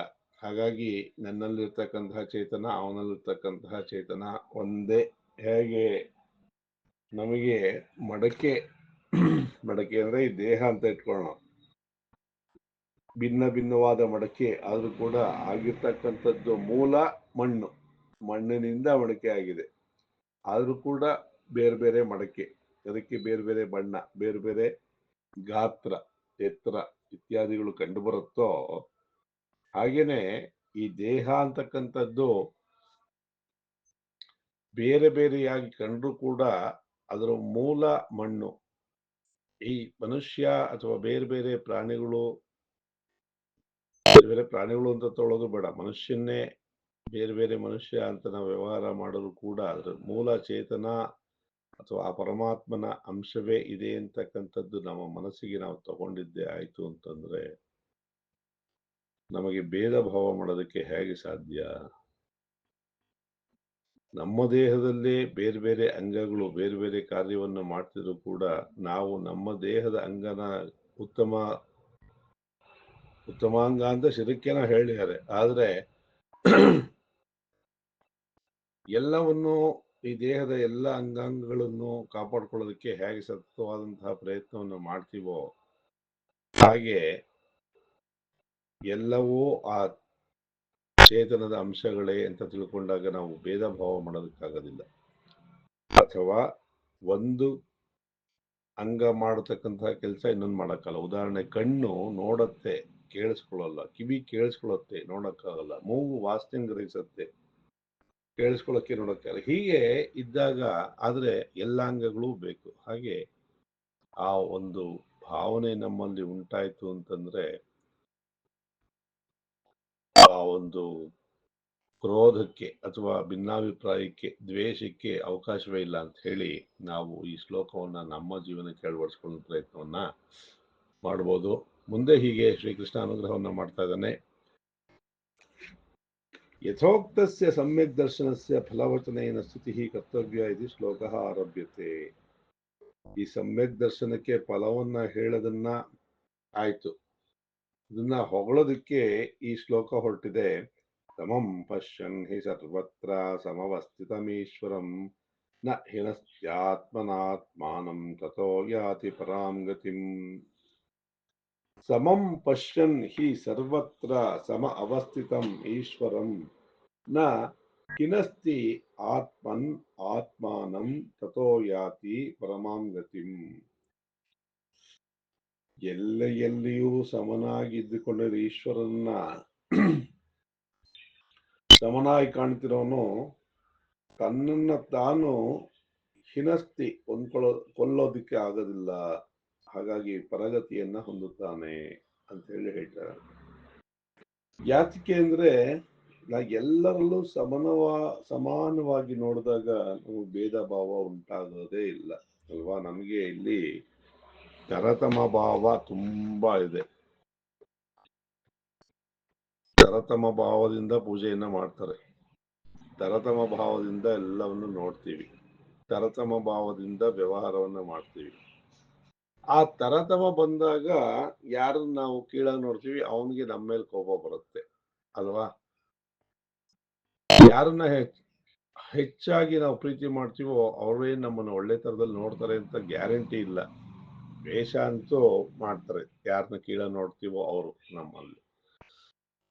ಹೀಗೆ ಇರಬೇಕಾಗಿದ್ರೆ ಎಲ್ಲರನ್ನೂ ಸಮದೃಷ್ಟಿಯಿಂದ ನೋಡಿದಾಗ, ಯಾಕೆ ಸಮದೃಷ್ಟಿ ನೋಡ್ಬೇಕಂದ್ರೆ ಎಲ್ಲರಲ್ಲೂ ಆ ಚೇತನವೇ ಇದೆ. ಸಮಸ್ಥಿತಂ ಈಶ್ವರಂ, ಆ ಈಶ್ವರನೇ ಅಥವಾ ಆ ಚೇತನವೇ ಎಲ್ಲರಲ್ಲೂ ಇರೋದ್ರಿಂದ ವ್ಯತ್ಯಾಸವೇ ಇಲ್ಲ ಅಂತ ಯಾರು ಅರ್ಥ ಮಾಡ್ಕೊಳ್ತಾನೋ ಅವನು ಇನ್ನೊಬ್ಬರಿಗೆ ತೊಂದರೆಯನ್ನ ಕೊಡೋದಕ್ಕೆ ಹೋಗೋದಿಲ್ಲ. ಯಾರು ಈ ರೀತಿಯಾಗಿ ಇರ್ತಾನೋ ಅಂಥವನು ಪರಾಂಗತಿಂ ತಥೋ ಯಾತಿ ಪರಾಂಗತಿಂ, ಅವನು ಪರಮಗತಿಯನ್ನ ಹೊಂದುತ್ತಾನೆ ಅಂತ ಹೇಳಿ ಹೇಳ್ತಾ ಇದ್ದಾರೆ. ಇಲ್ಲಿ ಪರಮಗತಿಯನ್ನ ಹೊಂದೋದು ಅಂತಂದ್ರೆ ಏನು ಅಂತಂದ್ರೆ, ನಾವು ಜೀವನದಲ್ಲಿ ಯಾರ ಮೇಲೂ ಕೋಪ ದ್ವೇಷ ಮಾಡಲಿಲ್ಲ ಅಂತಂದ್ರೆ ಅದರಲ್ಲೇ ನಮಗೆ ಮನಸ್ಸಿಗೆ ಹೆಚ್ಚಿನ ಭಾಗ ಶಾಂತಿ ಅಂತೂ ಉಂಟಾಗತ್ತೆ. ಆ ಶಾಂತಿ ಉಂಟಾದಾಗ ನಮ್ಮ ಜೀವನ ಚೆನ್ನಾಗಿರುತ್ತೆ. ಯಾವಾಗ ನಾವು ತರತಮ ಭಾವನ ಹೊಂದಿರ್ತೀವೋ ಅವಾಗ ನಮಗೆ ಮೇಲು ಕೀಳು ಅಥವಾ ಭಿನ್ನಾಭಿಪ್ರಾಯಗಳು ಉಂಟಾಗಿ ಈ ಜೀವನದಲ್ಲಿ ಶಾಂತಿ ಅಂತಕ್ಕಂಥದ್ದು ಇರೋದಿಲ್ಲ. ಹಾಗಾಗಿ ನಮಗೆ ಯಾವ್ದು ಇಷ್ಟ ಆಗಲ್ವೋ ಅದನ್ನ ನಾವು ಏನ್ ಮಾಡ್ಬೇಕು ಅದ್ರ ಬಗ್ಗೆ ಹೆಚ್ಚು ಚಿಂತನೆ ಮಾಡದೆ ಅದನ್ನ ನೆಗ್ಲೆಕ್ಟ್ ಅದ್ರ ಕಡೆ ಜಾಸ್ತಿ ಗಮನ ಕೊಡಬಾರ್ದು. ಅದೇ ಉತ್ತಮವಾದಂತಹ ಒಂದು ಪರಿಹಾರ, ಗುಡ್ ಸೊಲ್ಯೂಷನ್.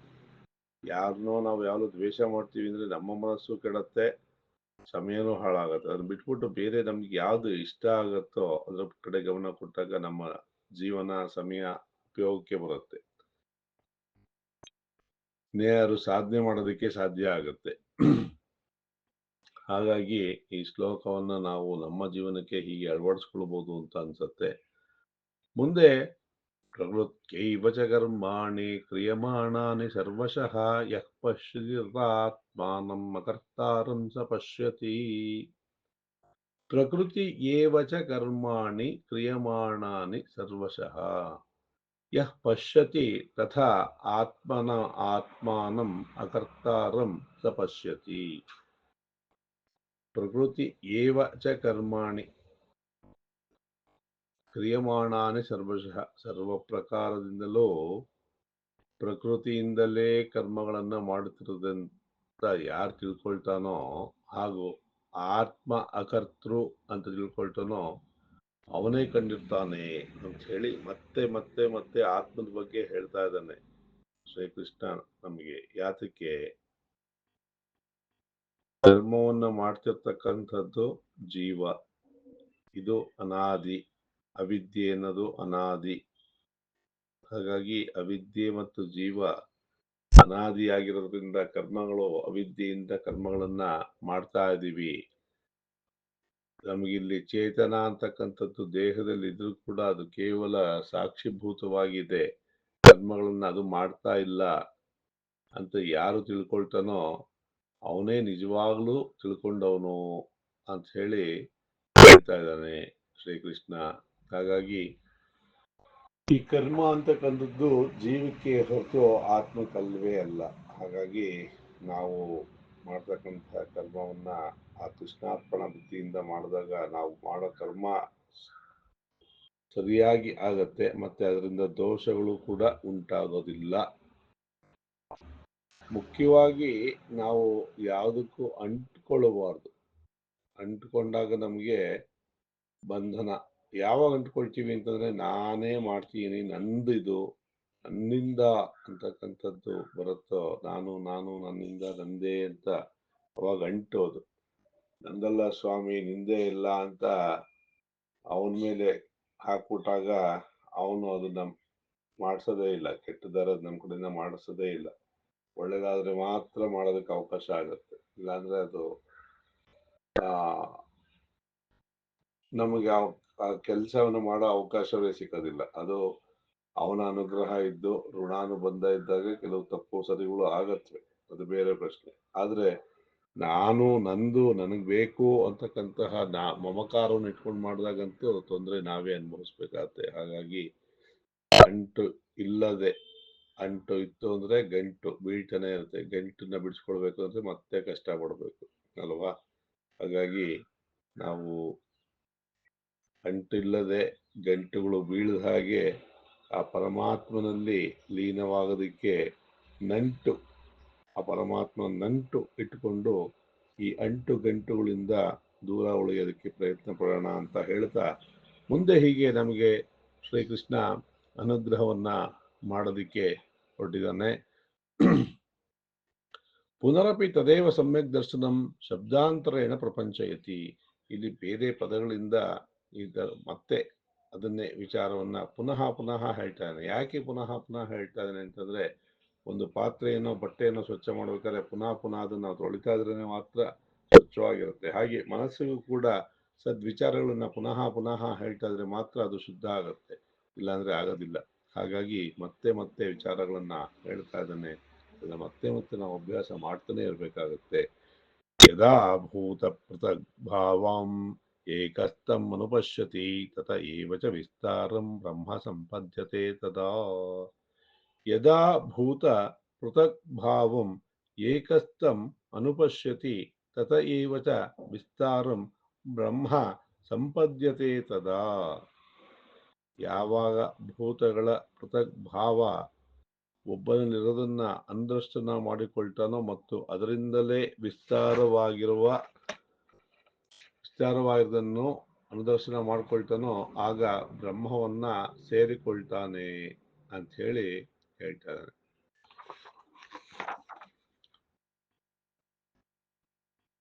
ಯಾವಾಗ ಭೂತಗಳ ಪೃಥಕ್ ಭಾವ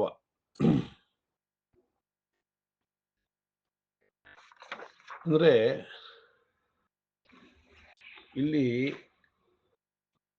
ಆ ಚೇತನ ಅಂತಕ್ಕಂಥದ್ದು ಒಂದೇ, ಆದ್ರೆ ಬೇರೆ ಬೇರೆಯಾಗಿ ಕಾಣಿಸ್ಕೊಳ್ತಾ ಇದೆ ಅಂತಕ್ಕಂಥದ್ದನ್ನ ನಾವು ಸರಿಯಾದ ರೀತಿಯಲ್ಲಿ ಅರ್ಥ ಮಾಡಿಕೊಂಡಾಗ ಮಾತ್ರ ನಮಗೇನಾಗತ್ತೆ, ಈ ತಪ್ಪುಗಳು ಆಗೋದಕ್ಕೆ ಸಾಧ್ಯ ಇಲ್ಲ. ಆತ್ಮದಃ ಪ್ರಾಣ, ಆತ್ಮದ ಆಶ, ಆತ್ಮದಃ ಸ್ಮರ, ಆತ್ಮದ ಆಕಾಶ, ಆತ್ಮಸ್ತೇಜ, ಆತ್ಮದ ಅಪ, ಆತ್ಮದ ಆವಿರ್ಭಾವ ತಿರೋಭಾವ ಆತ್ಮತೋಹೋ ನಮ್. ಇಲ್ಲಿ ಏನ್ ಹೇಳ್ತಾ ಇದ್ದಾರೆ ಅಂತಂದ್ರೆ, ಆತ್ಮನಿಂದಲೇ ಪ್ರಾಣ, ಆತ್ಮನಿಂದಲೇ ಆಸೆ, ಆತ್ಮನಿಂದಲೇ ಸ್ಮರಣೆ, ಆತ್ಮನಿಂದಲೇ ಆಕಾಶ ಅಂದ್ರೆ ಅವಕಾಶ, ಆತ್ಮನಿಂದಲೇ ತೇಜಸ್ಸು, ಆತ್ಮನಿಂದಲೇ ಅಪ್ಪು, ಆತ್ಮನಿಂದಲೇ ನಮಗೆ ತೋರೋದು ಮರೆಯಾಗೋದು ಎಲ್ಲ ಉಂಟಾಗ್ತಾ ಇದೆ ಅಂತ ಹೇಳಿ ಹೇಳ್ತಾನೆ. ಏನು ಈ ಆತ್ಮನಿಂದಲೇ ಎಲ್ಲ ಅಂತಂದ್ರೆ, ನಮ್ಮಲ್ಲಿ ಪ್ರಾಣ ಅಂತಕ್ಕಂಥದ್ದು ಇದೆ ಅಂತಂದ್ರೆ ಏನು, ಆ ಚೇತನ ಅಂತಕ್ಕಂಥದ್ದು ಈ ದೇಹದಲ್ಲಿ ಇದ್ದಾಗ ಮಾತ್ರ ನಮಗೆ ಪ್ರಾಣ ಇದೆ, ಮನುಷ್ಯ ಅಥವಾ ಈ ದೇಹ ಅಥವಾ ಪ್ರಾಣಿ ಬದುಕಿದೆ ಅಂತ ಹೇಳಿ ಹೇಳ್ತಾರೆ. ಮನುಷ್ಯನು ಪ್ರಾಣಿನೇ ಅಲ್ವಾ, ಹಾಗಾಗಿ ಬದುಕಿದೆ ಪ್ರಾಣಿ ಅಥವಾ ಜೀವ ಅಂತ ಹೇಳಿ ಹೇಳ್ತಾರೆ. ಆ ಆತ್ಮ ಅಂತಕ್ಕಂಥ ಚೇತನ ಯಾವಾಗ ಅವ್ಯಕ್ತವಾಗತ್ತೋ ಅಥವಾ ನಮಗೆ ಗೋಚರ ಆಗೋದಿಲ್ವೋ ಅವಾಗ ಇದಕ್ಕೆ ಮೃತ ಶರೀರ ಅಂತ ಹೇಳಿ ಹೇಳ್ತಾರೆ ಅಲ್ವಾ. ಆ ಆತ್ಮ ಅಂತಕ್ಕಂಥದ್ದು ಇರೋದ್ರಿಂದಲೇ ಈ ಜೀವ ಎಲ್ಲವನ್ನ ಆಸೆ ಪಡ್ತಾ ಇದೆ. ಆ ಆತ್ಮ ಅಂತಕ್ಕಂಥದ್ದು ಈ ದೇಹದಲ್ಲಿ ಇರೋದ್ರಿಂದಲೇ ನಮಗೆ ಸ್ಮರಣೆ, ಯಾವುದೋ ಒಂದು ವಿಚಾರ ಜ್ಞಾಪಕ ಬರೋದೋ ಮರೆಯೋದೋ ಇನ್ನೊಂದೋ ಮತ್ತೊಂದೋ ಆಗತ್ತೆ. ಈ ಆತ್ಮ ಅಂತಕ್ಕಂಥದ್ದು ದೇಹದಲ್ಲಿ ಇರೋದ್ರಿಂದಲೇ ನಮ್ಗೆ ಏನಾದ್ರೂ ಕೆಲಸಗಳನ್ನ ಮಾಡೋದಕ್ಕೆ, ತಿನ್ನಕ್ಕೋ ಉಪಭೋಗಿಸೋದಕ್ಕೋ ಅವಕಾಶ ಉಂಟಾಗ್ತಾ ಇದೆ. ಈ ಆತ್ಮ ಅಂತಕ್ಕಂಥದ್ದು ಇರೋದ್ರಿಂದಲೇ ನಮಗೆ ತೇಜಸ್ಸು ಅಂತಂದ್ರೆ ಬೆಳಕು ಅಥವಾ ಶಾಖ ಇದೆ ಈ ದೇಹದಲ್ಲಿ. ಅದು ಇರೋದ್ರಿಂದಲೇ ಈ ದೇಹದಲ್ಲಿ ರಕ್ತ ಚಲನೆ ಇತ್ಯಾದಿ ಎಲ್ಲವೂ ಆಗ್ತಾ ಇದೆ. ಮತ್ತೆ ಆ ಆತ್ಮ ಇದ್ದಾಗ ದೇಹದಲ್ಲಿ ಇದು ತೋರ್ಕೊಳ್ಳುತ್ತೆ, ಈ ದೇಹ ಇದೆ ಅನ್ನೋದು ಗೊತ್ತಾಗತ್ತೆ, ಪ್ರಕಟ ಆಗುತ್ತೆ. ಅದು ದೇಹದಿಂದ ಹೊರಟೋದಾಗ ಏನಾಗುತ್ತೆ, ಈ ದೇಹ ಅಥವಾ ಈ ಪ್ರಾಣವಾಯು ಹೊರಟೋಗುತ್ತೆ. ಇದೆಲ್ಲವೂ ಯಾವ್ದ್ರಿಂದ ಆಗ್ತಾ ಇದೆ ಅಂತಂದ್ರೆ ಆ ಆತ್ಮ ಇರೋದ್ರಿಂದಲೇ ಅಂತ ಹೇಳಿ ಹೇಳ್ತಾ ಇದ್ದಾರೆ. ಮುಂದೆ ಹೀಗೆ ಹೇಳಕೊಟ್ಟಿದ್ದಾರೆ, ಏಕಸ್ಯ ಆತ್ಮನಃ ಸರ್ವದೇಹ ಆತ್ಮತ್ವೇ ತದ್ದೋ ಸಂಬಂಧೆ ಪ್ರಾಪ್ತೆ ಇದಂ ಮುಚ್ಚತೆ. ಇದನ್ನ ಮುಂದಿನ ಶ್ಲೋಕದಲ್ಲಿ ಇನ್ನೂ ಸ್ಪಷ್ಟ ಮಾಡೋದಕ್ಕೆ ಹೊರಟಿದ್ದಾರೆ. ಅನಾದಿತ್ವಾನ್ ನಿರ್ಗುಣತ್ವಾತ್ ಪರಮಾತ್ಮಾಯಂ ಅವ್ಯಯಃ ಶರೀರಸ್ಥೋಪಿ ಕೌಂತೆಯ ನ ಕರೋತಿ ನ ಲಿಪ್ಯತೆ. ಅನಾದಿತ್ವನ್ ನಿರ್ಗುಣತ್ವಾತ್ ಪರಮಾತ್ಮ ಅಯಂ ಅವ್ಯಯಃ ಶರೀರಸ್ಥೋ ಅಪಿ ಕೌಂತೆಯ ನ ಕರೋತಿ ನ ಲಿಪ್ಯತೆ. ಆ ಶಕ್ತಿ ಅಥವಾ ಆ ನಿರಾಕಾರ ಬ್ರಹ್ಮ ಒಂದೇ ಅನಾದಿ, ಅದು ಮೊದಲು ಇತ್ತು ಅಂತ ಹೇಳಿ ಹೇಳ್ತಾನೆ. ಬಹುದಾ ಸ್ಯಾತ್ ಅಂತ ಅನ್ಕೊಳ್ತಂತೆ, ಅದು ಒಂದೇ ಇತ್ತು, ಅದು ನಾನು ಬಹು ಆಗ್ಬೇಕು ಅಂತ ಅನ್ಕೊಳ್ತಂತೆ. ಅವಾಗ ಈ ಸೃಷ್ಟಿ ಉಂಟಾಯ್ತು ಅಂತ ಹೇಳಿ ಉಪನಿಷತ್ತುಗಳು ಹೇಳ್ತಾ ಇದೆ. ಆದ್ರೆ ಈ ಅನಾದಿಯಾಗಿರ್ತಕ್ಕಂತಹ ಆತ್ಮ ಇದೆಯಲ್ಲ, ಅದು ಗುಣಾತೀತ ಅದು. ನಾವು ತ್ರಿಗುಣಾತ್ಮಕರು, ಆದರೆ ಆ ಆತ್ಮ ಅಂತಕ್ಕಂಥದ್ದು ಗುಣಾತೀತ ಅದು. ಅದು ಗುಣಾತೀತ ಆಗಿರೋದ್ರಿಂದ ಅದಕ್ಕೆ ಹುಟ್ಟು ಸಾವು ಇಲ್ಲ. ಈ ತ್ರಿಗುಣಾತ್ಮಕವಾಗಿರ್ತಕ್ಕಂತಹ ಪ್ರಕೃತಿಯಿಂದ ಉಂಟಾಗಿರ್ತಕ್ಕಂತಹ ಈ ದೇಹಕ್ಕೆ ಕೊನೆ ಇದೆ. ಆದರೆ ತ್ರಿಗುಣ ಅತೀತವಾಗಿರ್ತಕ್ಕಂತಹ ಆತ್ಮಕ್ಕೆ ಕೊನೆ ಅನ್ನೋದು ಇಲ್ಲ. ಯಾವುದು ಹುಟ್ಟತ್ತೆ ಅದು ಸಾಯತ್ತೆ ಅಂತ ಹೇಳಿ 2ನೇ ಅಧ್ಯಾಯದಲ್ಲೇ ಹೇಳಾಗಿದೆ. ಹುಟ್ಟು ಅಂತ ಆಯ್ತು ಅಂದ್ರೆ ಅಲ್ಲಿ 6 ವಿಕಾರಗಳನ್ನು ಹೇಳಿದೆ. ಆ ವಿಚಾರವೆಲ್ಲ ಹಿಂದೆ ಅನೇಕ ಸತಿ ಹೇಳಾಗಿದೆ. ಆದ್ರೆ ಈ ಅನಾದಿ ಆಗಿರ್ತಕ್ಕಂತಹ ಆತ್ಮಕ್ಕೆ ಏನಂದ್ರೆ ವ್ಯಯ ಇಲ್ಲ, ಅದು ಖರ್ಚಾಗಲ್ಲ ಅಥವಾ ನಾಶವೂ ಆಗೋದಿಲ್ಲ. ಹೀಗಿರ್ತಕ್ಕಂತಹ ಈ ಆತ್ಮ ಶರೀರದಲ್ಲೇ ಇದ್ರೂ ಕೂಡ ಇದಕ್ಕೆ ಯಾವುದೇ ಕರ್ಮಗಳು ಇಲ್ಲ, ಮತ್ತೆ ಯಾವುದಕ್ಕೂ ಅಂಟಿಕೊಳ್ಳೋದಿಲ್ಲ. ಯಾಕೆಂದ್ರೆ ನಾವೆಲ್ಲ ಕರ್ಮಗಳನ್ನ ನಾನು ಅನ್ನೋ ಭಾವನೆಯಿಂದನೇ ಮಾಡ್ತಾ ಇರೋದ್ರಿಂದ ಈ ಕರ್ಮಗಳು ನಮಗೆ ಉಂಟು ಜೀವಿಗೆ, ಮತ್ತು ಆ ಕರ್ಮದ ಫಲ ಕೂಡ ನಮಗೆ ಅಂಟಿಕೊಳ್ಳುತ್ತೆ. ಆದರೆ ಇದು ನಿರಾಕಾರ ಆಗಿರೋದ್ರಿಂದ ಈ ಒಂದು ಆತ್ಮಕ್ಕೆ ಯಾವುದೇ ತರದಲ್ಲ ಕರ್ಮದ ಲೇಪ ಇರೋದಿಲ್ಲ, ಮತ್ತೆ ಅದಕ್ಕೆ ಫಲಾಫಲಗಳು ಉಂಟಾಗೋದಿಲ್ಲ ಅಂತ ಹೇಳಿ ಭಗವಂತ ಹೇಳ್ತಾ ಇದ್ದಾನೆ. ಮುಂದೆ ಹೀಗೆ ವಿವರಣೆಯನ್ನ ನಮಗೆ ಕೊಡ್ತಾ ಇದ್ದಾನೆ, ವಿಚಾರವನ್ನು ತಿಳಿಸ್ತಾ ಇದ್ದಾನೆ ಭಗವಂತ. ಕಿಮಿವ ನಗರೋತಿ ನ ಲಿಪ್ಯತೆ ಇತಿ ಅತ್ರ ದೃಷ್ಟಾಂತ ಮಾಹ. ಇದು ಹೇಗೆ ಅಂಟ್ಕೊಳ್ಳೋದಿಲ್ಲ ಅಂತಕ್ಕಂಥದ್ದನ್ನು ಹೇಳ್ಬೇಕಲ್ಲ. ಅಂಟ್ಕೊಳ್ಳೋದಿಲ್ಲ ಅಂತ ಹೇಳಿದ್ರು ಸರಿ, ಅದು ಹೇಗೆ ಅಂತ ಸ್ವಲ್ಪ ನಮ್ಗೆ ವಿವರ ಕೊಡ್ಬೇಕಲ್ವಾ, ನಮ್ಗೆ ಅರ್ಥ ಆಗ್ಬೇಕಲ್ವಾ. ಯಥಾ ಸರ್ವಗತಂ ಸೂಕ್ಷ್ಮದ ಆಕಾಶಂ ನೋಪಲಿಪ್ಯತೆ ಸರ್ವತ್ರಾವಸ್ಥಿತೋ ದೇಹೇ ತಥಾತ್ಮನೋಪಲಿಪ್ಯತೆ. ಯಥಾ ಸರ್ವಗತಂ ಸೌಕ್ಷ್ಮ್ಯಾತ್ ಆಕಾಶಂ ನ ಉಪಲಿಪ್ಯತೆ ಸರ್ವತ್ರ ಅವಸ್ಥಿತೋ ದೇಹೇ ತಥಾ ಆತ್ಮ ನ ಉಪಲಿಪ್ಯತೆ ಅಂತ ಹೇಳಿದ್ರು. ಹೇಗೆ? ಈ ಆಕಾಶ ಅಂತಕ್ಕಂಥದ್ದು ಬಹಳ ಸೂಕ್ಷ್ಮ ಅಂತ ಹೇಳಿದ್ರು. ಅದು ಯಾವುದಕ್ಕೂ ಲಿಪ್ತ ಆಗೋದಿಲ್ಲ ಅಂತಾನೂ ಹೇಳಿದ್ರು. ಅದರಂತೆ ಎಲ್ಲೆಲ್ಲಿಯೂ ದೇಹದಲ್ಲೂ ಆತ್ಮ ಲಿಪ್ತ ಆಗೋದು. ಹೇಗೆ ಅಂತಂದ್ರೆ ಈ ಆಕಾಶಕ್ಕೆ ಇಂಗ್ಲಿಷಲ್ಲಿ ಸ್ಪೇಸ್ ಅಂತ ಹೇಳ್ತಾರಲ್ವಾ. ಈ ಆಕಾಶ ಅಂತಕ್ಕಂಥದ್ದು ಎಷ್ಟು ಒಂದೇ ಇರೋದು, ಆದರೆ ಶಾಸ್ತ್ರದಲ್ಲಿ ವಿವರಣೆ ಮಾಡೋದಕ್ಕೆ ಘಟಾಕಾಶ, ಪಟಾಕಾಶ, ಮಠಾಕಾಶ ಅಂತ ಹೇಳ್ತಾರೆ. ಈ ಘಟಾಕಾಶ ಅಂದ್ರೇನು? ಒಂದು ಘಟ, ಮಡಕೆ. ಆ ಮಡಕೆಯಲ್ಲಿ ಆಕಾಶ ಇದೆ. ಆಕಾಶ ಅಂತಂದ್ರೆ ಅವಕಾಶ. ಅವಕಾಶ ಅಂದ್ರೆ ಅಲ್ಲಿ ಏನಾದ್ರು ಇಡೋದಕ್ಕೆ ತೆಗೆಯೋದಕ್ಕೆ ಅವಕಾಶ ಇದೆ ಅಲ್ವಾ, ಹಾಗಾಗಿ ಅವಕಾಶ. ನಾವು ಏನು ಮಾತಾಡ್ತೀವಿ ವ್ಯವಹಾರದಲ್ಲಿ, ಸ್ಪೇಸ್ ಇಲ್ಲ ಅಲ್ಲಿ ಅಂತ ಹೇಳ್ತೀವಿ. ಅದರಲ್ಲಿ ಏನೋ ಒಂದು ಮಡಕೆಯಲ್ಲಿ ತುಂಬಿಟ್ರೆ ಅದ್ರಲ್ಲಿ ಇನ್ನೇನು ಸ್ಪೇಸ್ ಇಲ್ಲ ಇಡೋದಕ್ಕೆ ಅಂತ ಹೇಳ್ತೀವಿ. ಅಂದ್ರೆ ಖಾಲಿ ಇದ್ದಾಗ ಇದ್ರಲ್ಲಿ ಸ್ಪೇಸ್ ಇದೆ, ಇಲ್ಲಿಡ್ಬೋದು ಅಂತ ಹೇಳ್ತೀವಿ. ಆದ್ರೆ ಈ ಆಕಾಶ ಮಡಕೆಗೆ ಅಂಟ್ಕೊಂಡಿದ್ಯೇನೋ? ಇಲ್ಲ. ಆ ಮಠಾಕಾಶ ಅಥವಾ ಒಂದು ರೂಮಲ್ಲೋ ಅಥವಾ ಒಂದು ದೇವಸ್ಥಾನದಲ್ಲೋ ಅಲ್ಲಿ ಜಾಗ ಇದೆ ಅಂತಂದ್ರೆ ಅಲ್ಲಿ ಆಕಾಶ ಇದೆ ಅಂತ ಹೇಳಿ ಹೇಳಿದಾಗ ಆ ಆಕಾಶ ಏನು ಅದಕ್ಕೆ ಅಂಟ್ಕೊಂಡಿಲ್ಲ. ನೀವು ಆ ಆವರಣವನ್ನ ತೆಗೆದುಬಿಟ್ರೆ, ಒಂದು ಮಡಕೆನ ಹೊಡೆದಾಕ್ಬಿಟ್ರೆ ಅಲ್ಲಿರ್ತಕ್ಕಂಥ ಘಟಾಕಾಶ ಮಹಾಕಾಶದಲ್ಲಿ ಲೀನ ಆಗೋಯ್ತು. ಅಥವಾ ಒಂದು ಬಿಲ್ಡಿಂಗ್ ನ ಕಟ್ಟಿದಾಗ ಅಲ್ಲಿ ಆ ಬಿಲ್ಡಿಂಗ್ ಒಳಗಡೆ ಸ್ಪೇಸ್ ಇದೆ, ಆ ಬಿಲ್ಡಿಂಗ್ ಹೊಡೆದಾಕ್ಬಿಟ್ರೆ ಆ ಸ್ಪೇಸು ಇಲ್ಲ, ಅದು ಮಹಾಕಾಶದಲ್ಲಿ ಲೀನ ಆಗೋಯ್ತು. ಹಾಗೆ ಈ ಆಕಾಶ ಅಂತಕ್ಕಂಥದ್ದು ಎಲ್ಲಾ ಕಡೆನೂ ಇದೆಯೋ ಹಾಗೆ ಈ ಆತ್ಮ ಅಂತಕ್ಕಂಥದ್ದು ಎಲ್ಲಾ ದೇಹದಲ್ಲೂ ಇದ್ರೂ ಕೂಡ ಅದು ಯಾವುದಕ್ಕೂ ಅಂಟ್ಕೊಂಡಿಲ್ಲ ಅಂತ ಹೇಳಿ ಹೇಳ್ತಾ ಇದ್ದಾರೆ. ಕೇವಲ ಸಾಕ್ಷಿಭೂತವಾಗಿದೆ ಅಂತ ಹೇಳಿ ವಿವರಣೆಯನ್ನ ಕೊಡ್ತಾ ಇದ್ದಾರೆ. ಇದು ಕೆಲವರಿಗೆ ಬಹಳ ಬೇಗ ಅರ್ಥ ಆಗದೆ ಇರ್ಬೋದು, ಪದೇ ಪದೇ ಕೇಳಿದಾಗ ಅಥವಾ ಅದ್ರ ಬಗ್ಗೆ ಹೆಚ್ಚು ಯೋಚನೆ ಮಾಡಿದಾಗ ಇನ್ನೂ ಅರ್ಥ ಆಗುತ್ತೆ.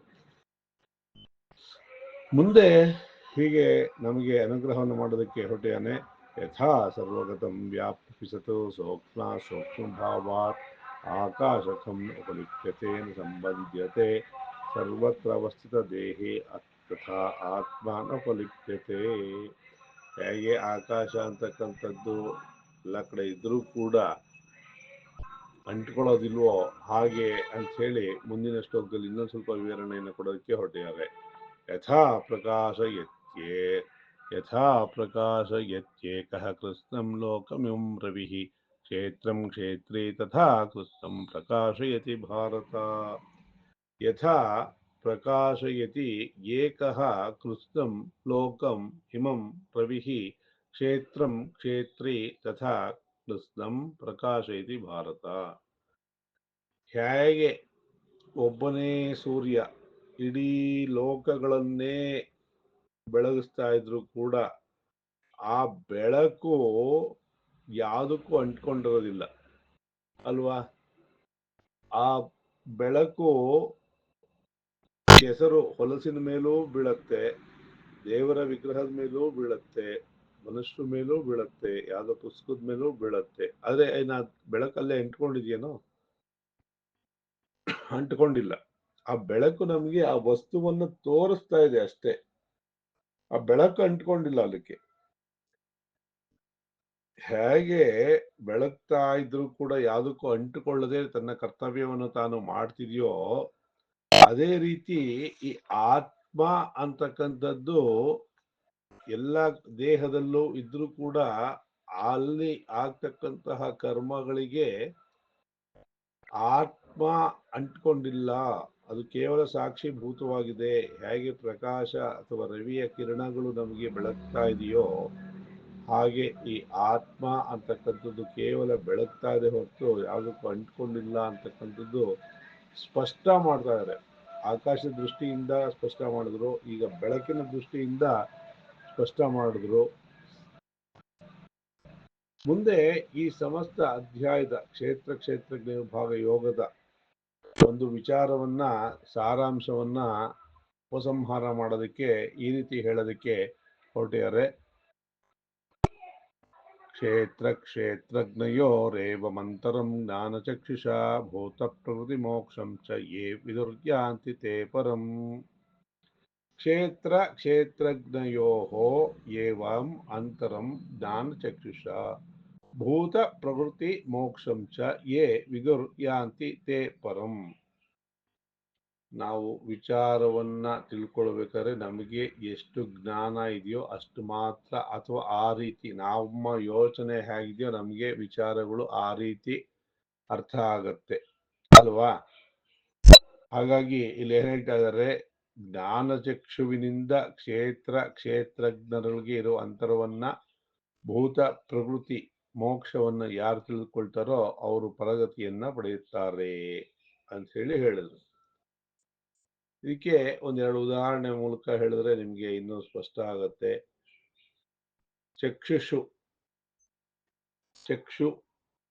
ಕಣ್ಣು ಇದೆ, ನನಗೂ ಕಣ್ಣಿದೆ, ಎಲ್ಲರಿಗೂ ಕಣ್ಣಿದೆ ಅಲ್ವಾ. ನಮಗೇನಾಗ್ಬಿಟ್ಟಿದೆ, ಈಗ ವಯಸ್ಸಾಗ್ತಾ ಆಗ್ತಾ ಕನ್ನಡಕ ಇಲ್ಲ ಅಂತಂದ್ರೆ ನಮ್ಗೆ ಓದೋದಕ್ಕೆ ಆಗ್ತಾ ಇಲ್ಲ.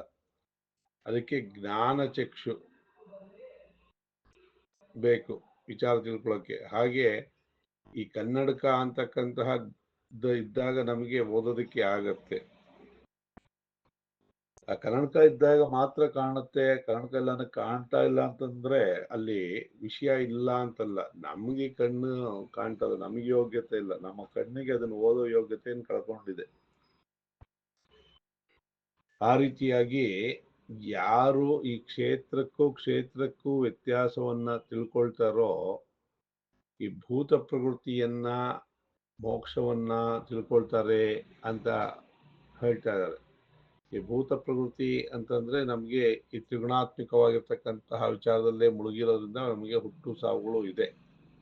ಸರಿಯಾದ ಜ್ಞಾನ ಬಂದ್ರೆ ಮೋಕ್ಷ, ಬರದೇ ಇದ್ದಾಗ ಜನ್ಮ. ಇದಕ್ಕೆ ಒಂದು ಚಿಕ್ಕ ಕತೆ ಸುಮಾರು ಪ್ರಸಿದ್ಧಿ ಆಗಿದೆ, ಇದು ಗೊತ್ತಿರ್ಬೋದು ಸುಮಾರು ಜನಕ್ಕೆ, ಆದ್ರೂ ಕೂಡ ಒಂದ್ಸತಿ ಹೇಳ್ಬಿಟ್ಟು ಈ ಒಂದು ಅಧ್ಯಾಯವನ್ನ ಮುಗಿಸ್ತೋ ಪ್ರಯತ್ನವನ್ನ ಮಾಡ್ತಾ ಇದ್ದೀನಿ.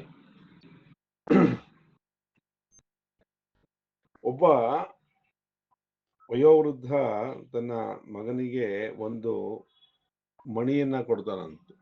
ಒಂದು ಅದು ಅಮೂಲ್ಯವಾದಂತಹ ವಜ್ರ. ಅದು ಸಾಮಾನ್ಯ ಮನುಷ್ಯರಿಗೆ ಏನೋ ಗಾಜಿನ ತುಂಡು ಅನ್ನೋ ಥರ ಕಾಣುತ್ತೆ. ಅವರು ಆ ವಯೋವೃದ್ಧ ಹೇಳ್ತಾನಂತೆ, ಇದನ್ನ ತಗೊಂಡು ಹೋಗಿ ನೀನು ಬೇರೆ ಬೇರೆ ಜಾಗದಲ್ಲಿ ತೋರಿಸು, ಇದ್ರ ಬೆಲೆ ಎಷ್ಟು ಕೊಡ್ತೀರಾ ಅಂತ ಕೇಳು, ಆದರೆ ಮಾರ್ಬಿಡ್ಬೇಡ, ಕೇಳಿಕೊಂಡು ನೀನು ವಾಪಸ್ ಬಾ ಅಂತ ಹೇಳಿದ್ರಂತೆ. ಸರಿ, ಅವನು ಹೋದಂತೆ ಯಾವುದೋ ಒಂದು ಈ ಪೇಪರ್ ಹಳೆ ಖಾಲಿ ಸೀಸಾ ಮಾರಾಟ ಮಾಡ್ತಾರೆ, ಅಲ್ಲಿ ಹೋದಂತೆ ತೋರಿಸಿದ್ರಂತೆ, ಇದಕ್ಕೆ ಎಷ್ಟು ಬೆಲೆ ಕೊಡ್ತೀರಾ ಅಂತ. ಅವ್ನು ನೋಡಿ, ಇದೇನು ಗಾಜಿನ ಚೋರು, ಏನೋ ಒಂದು 5 ರೂಪಾಯಿ ಕೊಡ್ತೀವಿ ಅಂತ. ಸರಿ, ಅಲ್ಲಿಂದ ನೋಡೋಣ ಅಂದ್ಬಿಟ್ಟು ಈ ಚಿನ್ನ ಬೆಳ್ಳಿ ವ್ಯಾಪಾರ ಮಾಡ್ತಾರ ಆರ್ಡಿನರಿ ಅಂಗಡಿಗೆ ಹೋದಂತೆ. ಅಲ್ಲಿ ಅವನು ಸ್ವಲ್ಪ ಜ್ಞಾನ ಇತ್ತಲ್ಲ, ಅವನು ಪೂರ್ಣ ಜ್ಞಾನ ಇಲ್ಲ. ಅದಕ್ಕೆ ನಮ್ಮ ಶಾಸ್ತ್ರ 64 ವಿದ್ಯೆಯಲ್ಲಿ ರತ್ನ ಪರೀಕ್ಷಾ ಅಂತಕ್ಕಂಥದ್ದು ಒಂದು ವಿದ್ಯೆ. ಅವನಿಗೆ ಅಷ್ಟೇನು ಜ್ಞಾನ ಇರಲಿಲ್ಲ. ಅವನು ಪರೀಕ್ಷೆ ಮಾಡಿ ಅದು ಬೆಲೆ ಬಾಳತ್ತೆ ಅಂತ ತಿಳ್ಕೊಂಡ. ಎಷ್ಟು ಅಂತ ಅವನಿಗೆ ಬೆಲೆ ಕಟ್ಟೋದಕ್ಕೆ ಗೊತ್ತಾಗಿಲ್ಲ. ಅವನೇನೋ ಒಂದು 5,000 ರೂಪಾಯೋ ಎಷ್ಟೋ ಹೇಳ್ದ. ಸರಿ, ಇನ್ನೆಲ್ಲಾರು ತೋರ್ಸೋಣ ಅಂತ ಇನ್ನೊಂದು ಸ್ವಲ್ಪ ಹೆಚ್ಚು ಜ್ಞಾನ ಇರೋ ಹತ್ರ ಹೋದಾಗ ಅದಕ್ಕೊಂದು 5 ಲಕ್ಷ ಕೊಡ್ತೀವಿ ಅಂತ. ಸರಿ ಅಂದ್ಬಿಟ್ಟು ಮಾರೋ ಹೋಗಿಲ್ವಲ್ಲ, ವಾಪಸ್ ಬಂದ. ಇನ್ಯಾವುದೋ ಒಂದು ಈ ಇದೆಲ್ಲ ಇಟ್ಟಿರ್ತಾರಲ್ಲ, ಕಲೆಕ್ಷನ್ಸ್ ಸಂಗ್ರಹಾಲಯ, ಎಕ್ಸಿಬಿಷನ್ ಸೆಂಟರ್ಸ್ ಅಂತ ಇರುತ್ತಲ್ಲ, ಅಂತ ಕಡೆ ಹೋದ. ಅಲ್ಲಿ ಒಳ್ಳೆ ರತ್ನ ಪರೀಕ್ಷಾದಲ್ಲಿ ಪ್ರಾವೀಣ್ಯವನ್ನು ಹೊಂದಿರೋರ ಹತ್ರ ಹೋಗ್ತಾನೆ. ಅಲ್ಲಿ ಅವರು ಅದನ್ನ ಬಹಳ ಸೂಕ್ಷ್ಮವಾಗಿ, ರತ್ನ ಪರೀಕ್ಷೆಯಲ್ಲಿ ಚೆನ್ನಾಗಿ ಮೇಧಾವಿಯಾಗಿದ್ದು ಸೂಕ್ಷ್ಮವಾಗಿ ನೋಡಿ, ಅತ್ಯಂತ ಅಮೂಲ್ಯವಾದಂತಹ ರತ್ನ, ಇದಕ್ಕೆ 5 ಕೋಟಿ ಕೊಡ್ತೀನಿ ಅಂತ ಅಂದ್ರಂತೆ. ಹಾಗೆ ಒಂದೇ ವಿಚಾರ, ಅದ್ರ ಬೆಲೆ ಮಾತ್ರ ವ್ಯತ್ಯಾಸ ಆಗ್ತಾ ಹೋಯ್ತು. ಹಾಗೇನೆ ನಮಗೆ ಏನು ಜ್ಞಾನ ಇದೆಯೋ, ನಾವು ಯಾವ್ದನ್ನ ಯಾವ ದೃಷ್ಟಿಯಿಂದ ನೋಡ್ತೀವೋ ನಮ್ಗೆ ಅಷ್ಟೇ ಕಾಣಿಸುತ್ತೆ, ಅದರಿಂದ ಆಚೆ ಕಾಣಿಸಕ್ ಸಾಧ್ಯ ಇಲ್ಲ. ಯಾಕೆಂದ್ರೆ ನಮ್ಮ ಜ್ಞಾನದಲ್ಲಿರ್ತಕ್ಕಂತಹ ದೋಷ ಅದು. ಒಬ್ಬ ವ್ಯಕ್ತಿ ಅವನಿಗೆ ಬೆಲೆ ಸಿಕ್ಕಿಲ್ಲ ಅಂತಂದ್ರೆ ಆ ವ್ಯಕ್ತಿಯಲ್ಲಿರ್ತಕ್ಕಂಥ ದೋಷ ಅಲ್ಲ, ಆ ವ್ಯಕ್ತಿಯನ್ನ ಗುರುತಿಸದೇ ಇರ್ತಕ್ಕಂಥದ್ದು, ಆ ಗುರುತಿಸದೇ ಇರ್ತಕ್ಕಂತಹ ಯೋಗ್ಯತೆ ನಮಗಿಲ್ಲ. ಇವಾಗ ಉದಾಹರಣೆ, ಭಗವದ್ಗೀತೆಯಲ್ಲಿ ಏನಿದೆ ಅಂತ ಅದನ್ನ ಅರ್ಥ ಮಾಡ್ಕೊಂಡು ನಾವು ಸರಿ ಮಾಡ್ಕೊಂಡಿದ್ರೆ ನಮ್ಮಲ್ಲಿರೋ ದೋಷ, ಭಗವದ್ಗೀತೆಯಲ್ಲಿ ದೋಷ ಇಲ್ಲ. ಹಾಗೆ ಇನ್ನೂ ಒಂದು ಲೌಕಿಕ ಉದಾಹರಣೆಯನ್ನು ಕೊಡಬಹುದು. ಈಗ ಅಣ್ಣಾಮಲೈ ಒಳ್ಳೆ ಹೆಸರು ಮಾಡಿದ IPS ಆಫೀಸರ್ ಆಗಿದ್ದ, ಹೆಸರು ಮಾಡಿದವರು, ರಾಜ್ಯಾಧ್ಯಕ್ಷ ಆಗಿದ್ದವರು ತಮಿಳುನಾಡಲ್ಲಿ. ಅಂಥವ್ರನ್ನ ಚುನಾವಣೆ ನಿಂತಾಗ ಜನ ಸೋಲಿಸ್ಬಿಟ್ರು, ಗೆಲ್ಲಿಸ್ಲಿಲ್ಲ. ಯಾರೋ ಒಬ್ಬ ಅನೇಕ ಕೊಲೆಗಳನ್ನು ಮಾಡಿ ಜೈಲಲ್ಲಿರೋನ್ನ ಗೆಲ್ಲಿಸಿದ್ರು. ಅಂದ್ರೆ ಜನಗಳಲ್ಲಿರ್ತಕ್ಕಂತಹ ದೋಷ. ಅವನೇನೋ ದುಡ್ಡು ಕೊಟ್ಟಿರ್ತಾನೆ, ನೀನು ಆಮಿಷ ಒಡ್ಡಿರ್ತಾನೆ, ಅಥವಾ ಅವರ ಕೈ ಕೆಳಗಡೆ ಇರೋ ರೌಡಿಗಳು, ಅವನ ರೌಡಿನ ಅವನ ಕೈ ಕೆಳಗಡೆ ಇರೋ ರೌಡಿಗಳು ಹೆದರಿಕೆ ಬೆದರಿಕೆ ಏನೋ ಮಾಡಿರ್ತಾರೆ, ಏನೋ ಮಾಡಿ ಗೆದ್ದ ಅವನು.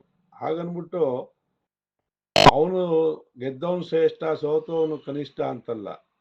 ಅದು ಆಯ್ಕೆ ಮಾಡ್ಕೊಂಡಂತಹ ಜನಗಳ ವಿವೇಚನೆ, ಅವ್ರ ಯೋಗ್ಯತೆ ಅದು.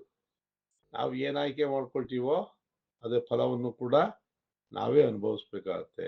ಹೀಗಿರುತ್ತೆ ಜೀವನ. ಹಾಗಾಗಿ ಉತ್ತಮವಾದದನ್ನ ಆಯ್ಕೆ ಮಾಡ್ಕೊಳ್ಳೋಣ, ಉತ್ತಮ ಚಿಂತನೆಗಳನ್ನ ಮಾಡೋ ಪ್ರಯತ್ನವನ್ನು ಮಾಡೋಣ, ಅದರ ಮೂಲಕ ಜೀವನವನ್ನ ಉತ್ತಮ ಮಾಡ್ಕೊಳ್ಳೋಣ. ಜನ್ಮಗಳು ಬಂದಾಗ ಅದು ಉತ್ತಮವಾಗಿರುತ್ತೆ ಅಂತ ಹೇಳ್ತಾ, ಈ ಒಂದು ಭಗವದ್ಗೀತೆಯ 13ನೇ ಅಧ್ಯಾಯ, ಶ್ರೀಮದ್ ಭಗವದ್ಗೀತಾ ಶ್ರೀಮದ್ ಭಗವದ್ಗೀತಾ ಭಾಷ್ಯ ಕ್ಷೇತ್ರಜ್ಞ ಯೋಗೋ ನಾಮ 13ಶ ಅಧ್ಯಾಯ. ಶಂಕರ ಭಗವತ್ಪಾದರು ಭಾಷ್ಯವನ್ನು ಬರೆದಿರ್ತಕ್ಕಂತಹ ಈ ಒಂದು ಗ್ರಂಥವನ್ನ ಇಟ್ಕೊಂಡು ಯಥಾಶಕ್ತಿ ಯಥಾಮತಿ ವಾಗ್ದೇವಿ ಶ್ರೀಕೃಷ್ಣ ಏನು ನುಡಿಸಿ ಅನ್ನೋದೊಂದು ಒಂದು ಪ್ರಯತ್ನವನ್ನು ಪಟ್ಟಿದ್ದೀನಿ. ಶ್ರೀಕೃಷ್ಣಾರ್ಪಣಮಸ್ತು. ಓಂ ಸಹನಾವವತು ಸಹನೌ ಭುನಕ್ತು ಸಹ ವೀರ್ಯಂ ಕರವಾವಹೈ ತೇಜಸ್ವಿನಾವಧೀತಮಸ್ತು ಮಾ ವಿದ್ವಿಷಾವಹೈ. ಓಂ ಶಾಂತಿ ಶಾಂತಿ ಶಾಂತಿ. ಶ್ರೀಕೃಷ್ಣ